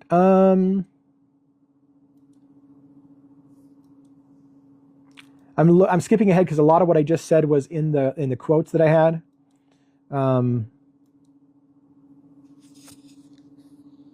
So they talk about how ASD, which is autism spectrum disorder, is a neurological and developmental disorder that affects how people interact with others, communicates, and learns and behaves. Sorry. Yeah, you just coughed the hell out of that audio. I snapped it. Oh, okay. So, I see. So you also snapped on top of coughing. Good job. All right. So we're going to do a quote here. I think that might be important. People with ASD, autism spectrum disorder, exhibit impairments in nearly all of these areas. There are two primary diagnostic criteria for ASD. First, a person must display persistent deficits in social communication and interaction across multiple contexts. Again, Bryan Kohberger is accused of being misogynistic, of having a certain feeling towards women. Part of that is part of potentially autism spectrum disorder. His interactions with social people, with social interactions, by the way, a lot of people, he has no friends. That guy is just a complete weirdo and has no friends. Again, playing devil's advocate, because that's the name of my channel. If he has autism spectrum disorder, it's harder for him to make friends. People have a hard time relating to people who don't understand basic human interactions and don't react properly to jokes. Again, I've made this comment before. I have an individual that I was friends for a while. He had Asperger's, which is a form of autism spectrum disorder on that spectrum. And he, when I told a joke teasing him, he thought I insulted him, and he had to ask me, "Are you being serious right now?" I can't tell, because his condition, he doesn't understand when people are joking. And so a lot of times you just stare flat at somebody because you're like, did they just insult me? And they don't understand you're telling a joke. And when we see that as a person who's uneducated as to their mental condition, we view that as being, that person's got a problem. And you're right, it's a mental disorder. And it's not something they can help, arguably. So we talk about how he has nonverbal communicative behaviors used for social interaction. Developing and maintaining and understanding relationships is difficult for them, and so on. So again, why he has no friends. Second, a person must display restrictive, repetitive patterns of behavior, interest, or activities as manifest by at least two of the following: stereotyped or repetitive motor movements, the use of objects or speech, insistence on sameness, inflexible adherences to routines, or ritualized patterns of verbal or nonverbal behavior, highly restricted fixated interests that are abnormal to intensify focus, hyperactivity to sensory input, an unusual interest in sensory aspects of the environment. There's several things here. There's several things that they didn't say that I want to point out. People comment about how Bryan Kohberger is a killer because he was cleaning his car in Pennsylvania with rubber gloves on and going through his trash and being meticulous about putting things in the trash. What they're basically saying, without saying it, is a person with autism spectrum disorder can do very routine and repetitive and OCD type behaviors because that's part of their condition. They're super cleanly. They don't want to touch things or whatever. And so again, one in a jury could say that is a proof or evidence of guilt. Why is he wearing rubber gloves? He's trying to hide something. They ignore the fact that no blood from the victims was found in the trash. So if he was cleaning up the car of the crime scene, why is there no victim's blood in the trash that he's cleaning up? But is it possible that Bryan Kohberger is wearing gloves to not touch trash and is being meticulous and putting things in baggies, not only because in that state they're required to separate trash into separate baggies, that was something that was brought up later on, but also maybe he's got OCD type behaviors and he doesn't want to touch things. He's a clean freak. He doesn't want to touch things. And it looks odd to us. And that looking odd makes somebody believe that you're guilty of murder. And so they're saying we need to understand these behaviors are understandable for somebody with autism spectrum disorder. It doesn't mean he's a killer. People with ASD often have difficulty identifying the emotional and mental states of others or how to respond appropriately. So again, they're going to argue in this thing that when the jury is talking about the horrific murders and the conditions and the tragedy, if Bryan Kohberger is just staring flat and having no reaction to it, they will perceive that potentially as a sign of no remorse, when it could be simply a mental condition. He doesn't know how to respond like normal human beings. He doesn't have those same things. It's not something that he can control. There's just something broken in people with this condition that they don't react to information. He's very meticulous. He listens very carefully, which is perceived as a stare. When he's listening intently to something, he's staring at you and just listening, being very quiet. People find that very creepy. He's just staring at me. He wouldn't say a word. He just stared at me. That's because maybe he has autism spectrum disorder. That's part of the condition. Dr. Orr, who examined Mr. Kohberger, has said that Kohberger has displayed lifelong deficits in social and emotional reciprocity, including limited perspective taking and limited sharing of affect and emotions of others. Along with difficulty in recognizing the emotions of others, people with ASD often struggle to recognize and regulate their own emotions. This can be manifest as diminished capacity to control impulses. By the way, I meant to say about the repetitive behaviors. One of the things they point out in this document is that Bryan Kohberger sometimes rocks. That's a sign of autism spectrum disorder. They need to keep themselves occupied. They could crack their knuckles. They could spend time in a little, and that is perceived by people as odd. They think that there's something wrong with it. They think it's a sign of being nervous or apprehensive. So if he rocks in court, which he will not be able to control, the jury may see that and take it as a perception of, look at it, he's so nervous over there. He's rocking. He knows he's cooked, and he may just have autism spectrum disorder. So there's a whole bunch of problem with that whole thing. Now, whether any of that's going to be explained to the jury or not, I don't know. The whole point of the Limene motion is basically to take the death penalty off the case because he's got a mental disorder that is going to prejudice this trial. Since childhood, Mr. Kohberger has exhibited compulsions around hand washing and other cleanly behaviors. So again, they're pointing out, they have documented that Kohberger has had a lifelong habit of hand washing and cleaning behaviors. So is his cleaning the car with rubber gloves a proof of guilt? Is it even implication of guilt? Or is that just part of his condition? He's a clean freak. He's a germ freak. This is what he does. I'm just playing devil's advocate. Diminished ability to communicate is another hallmark of ASD. Language deficits are common among people with ASD, ranging from complex lack of verbal language skills to difficulty recognizing and misunderstanding abstract language, sarcasm, or irony. It's like I said, when I was telling my friend, he's like, are you kidding? Are you teasing me? Are you making fun of me? I have to explain it to him because he doesn't know how to read sarcasm. People with autism have a hard time understanding sarcasm. It's a more advanced form of wordplay, and you have to have your mental faculties all there to understand sarcasm. People with ASD universally struggle with pragmatics, or the appropriate use of language for the situation at hand. They will often say things that seem inappropriate. People will say, well, why did Bryan Kohberger say, are there other people who are arrested about this? Because again, one could argue, I may play devil's advocate, that somebody with autism spectrum disorder is going to ask weird questions at weird times, which leads people to think there's something wrong with that person. And indeed, if he has autism spectrum disorder, something is wrong with Bryan Kohberger. That doesn't make him a killer. Moving down here. The characteristics of ASD make deterrences even less salient as an aim of punishment. The repetitive behaviors and fixations are the key diagnostic criteria of ASD, means that for many defendants with ASD, their offending behavior is compulsive and cannot be curbed by rational cost-benefit analysis. In other words, they're saying, you could tell Bryan Kohberger, look, you don't want to rock when you're in court. It's going to make look guilty. He's not going to get it because somebody with autism doesn't understand that it's not in his best benefit to try to stop rocking or doing any of his tics or any of those things, because he doesn't understand the importance of how that's going to screw him in the eyes of a jury.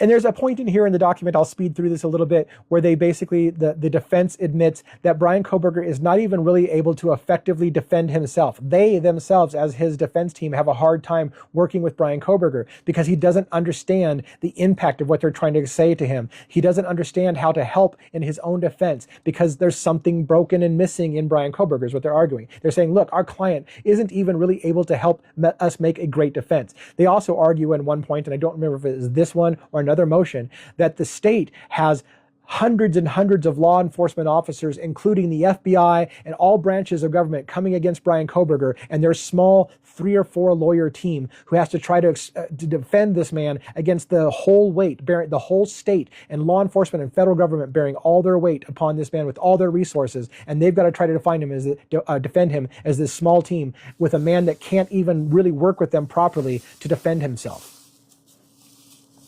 So again, if you think that's horseshit, fine, that's fine. I just want to have you think about these things and consider for a moment that if this man has a mental disorder, a lot of his behaviors that you find, not you, but rhetorically you, that you find are evidence or possible proof that he's guilty, could just be the signs of a mental condition.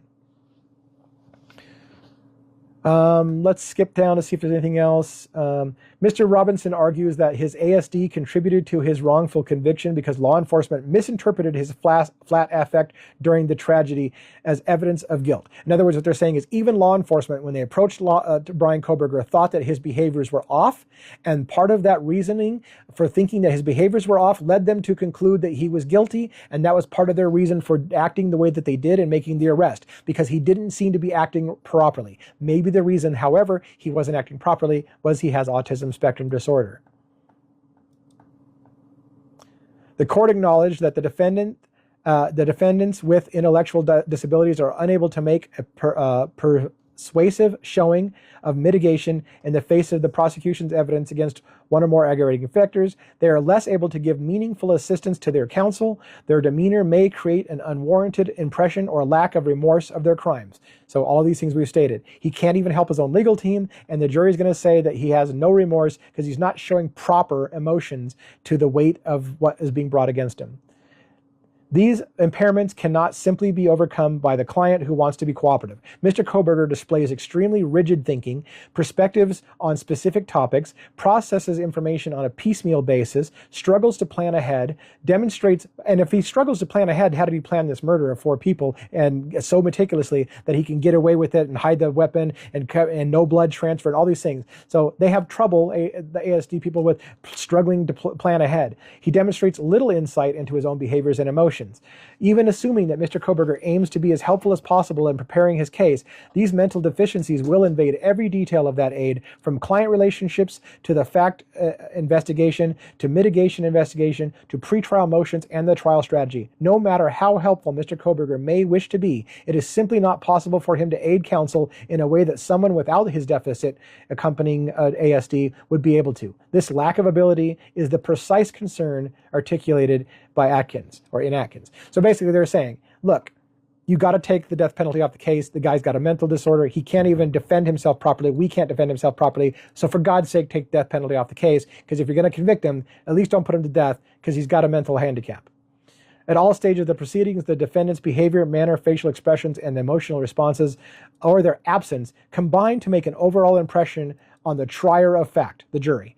An impression that can have powerful influence on the outcome of the trial. They point out that from the moment the jury walks in, the first thing the jury is going to be doing is looking at Mr. Kohberger. They're going to be analyzing every moment of Bryan Kohberger. During the trial, when witnesses are on the stand and say something, they're going to turn and look at Mr. Kohberger to see what his reaction is. And that jury is going to be forming opinions about Bryan Kohberger's guilt or innocence based on how he looks when people are giving information on the stand. And Bryan Kohberger may be incapable of reacting the way they expect a normal person to react, because he has autism spectrum disorder.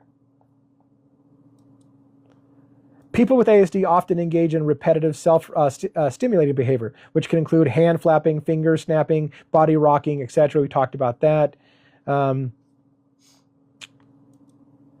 Most concerning for capital cases, like the death penalty, people with ASD often display a flat affect, even in the face of highly emotional evidence, which can be interpreted as a coldness or lack of remorse. We've talked about that.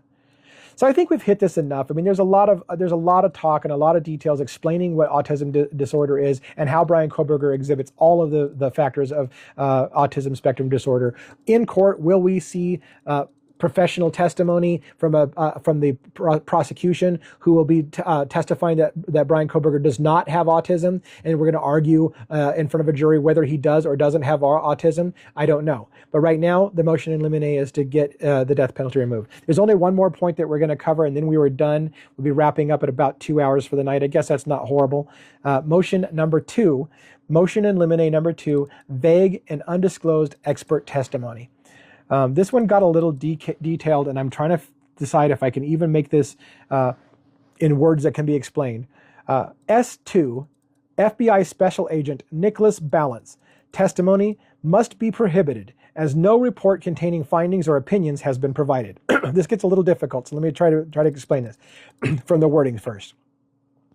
The only disclosures are 2 PowerPoint presentations. One is noted as a draft. The PowerPoint depicts information derived from cell tower data, call detail records, drive test data, and the interpretation of the same. It is abundantly clear that in the creating of this PowerPoint, Special Agent Balance used an unknown methodology to analyze and visualize certain data contained within the defendant's call detail records, while omitting and ignoring other relevant data.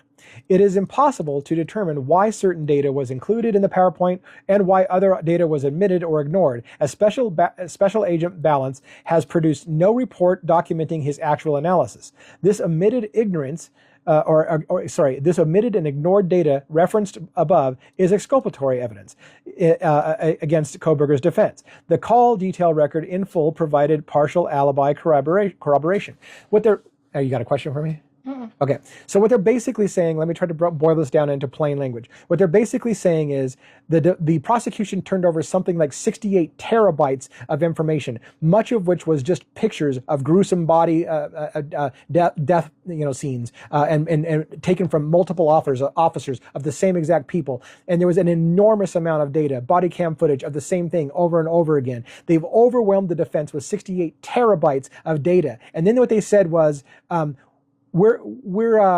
you need to figure out where we're going with analysis. We're not going to tell you what we're going to say on the stand. You had all the data. You had 68 terabytes of data to go through. So we're just going to surprise you on the stand with what our conclusions were. And the defense is like, no, you are required during discovery to tell us where you're going with this. You don't just give us 68 terabytes of information and say, well, you had all the information, so make your defense. You need to tell us. You need to tip your hand ahead of time and say, what the conclusion is Mr. Kohberger did this. That's why we showed it in this PowerPoint slideshow. And this other stuff is excluded because it's not relevant. And we need to know why you think it's not relevant so that we can address that in trial. But instead, what they're trying to do, the prosecution, is basically blindside the defense at a court and say, you were given 68 terabytes of information, you better be prepared for it all, and we're not going to let you know what our conclusions are, you'll hear it on the stand. And that's not the way it works. So that's basically the gist of that argument. So So they found a bunch of flaws with the PowerPoint slideshow, and again, they basically say he doesn't explain what he's trying to say with the PowerPoint slideshow. They want to know why he ignored things. There was some interesting information that I thought came out that I'd never heard before. An Amazon representative is going to testify about purchases that were made by Kohberger on Amazon. They have problems with the date ranges that were used. There's also no evidence explained on the Amazon data, for example, whether or not Kohberger looked at something because it was served up by an algorithm as something he might be interested in, or whether he actually searched for it. So there's a big discussion about if you're going to use Amazon testimony, again, we need to know where you're going with it. Don't just say you're going to bring in an Amazon person to testify about what Bryan Kohberger searched for or looked for without telling us whether or not what you're trying to say. What are you trying to conclude? And did you just ignore whether or not certain items were presented to Bryan Kohberger on his computer or whatever because it was the algorithm putting it up in front of him, or whether he literally searched for those items? And what relevance does something he bought 6 months or a year or 2 years ago have? How wide is that scope of the Amazon thing? The prosecution is not telling the defense where they're going with it. They're like, hey, we want to call somebody from Amazon to talk about some things. And they're like, tell us where you're going with that, because we need to be able to know what your point is. What's your point?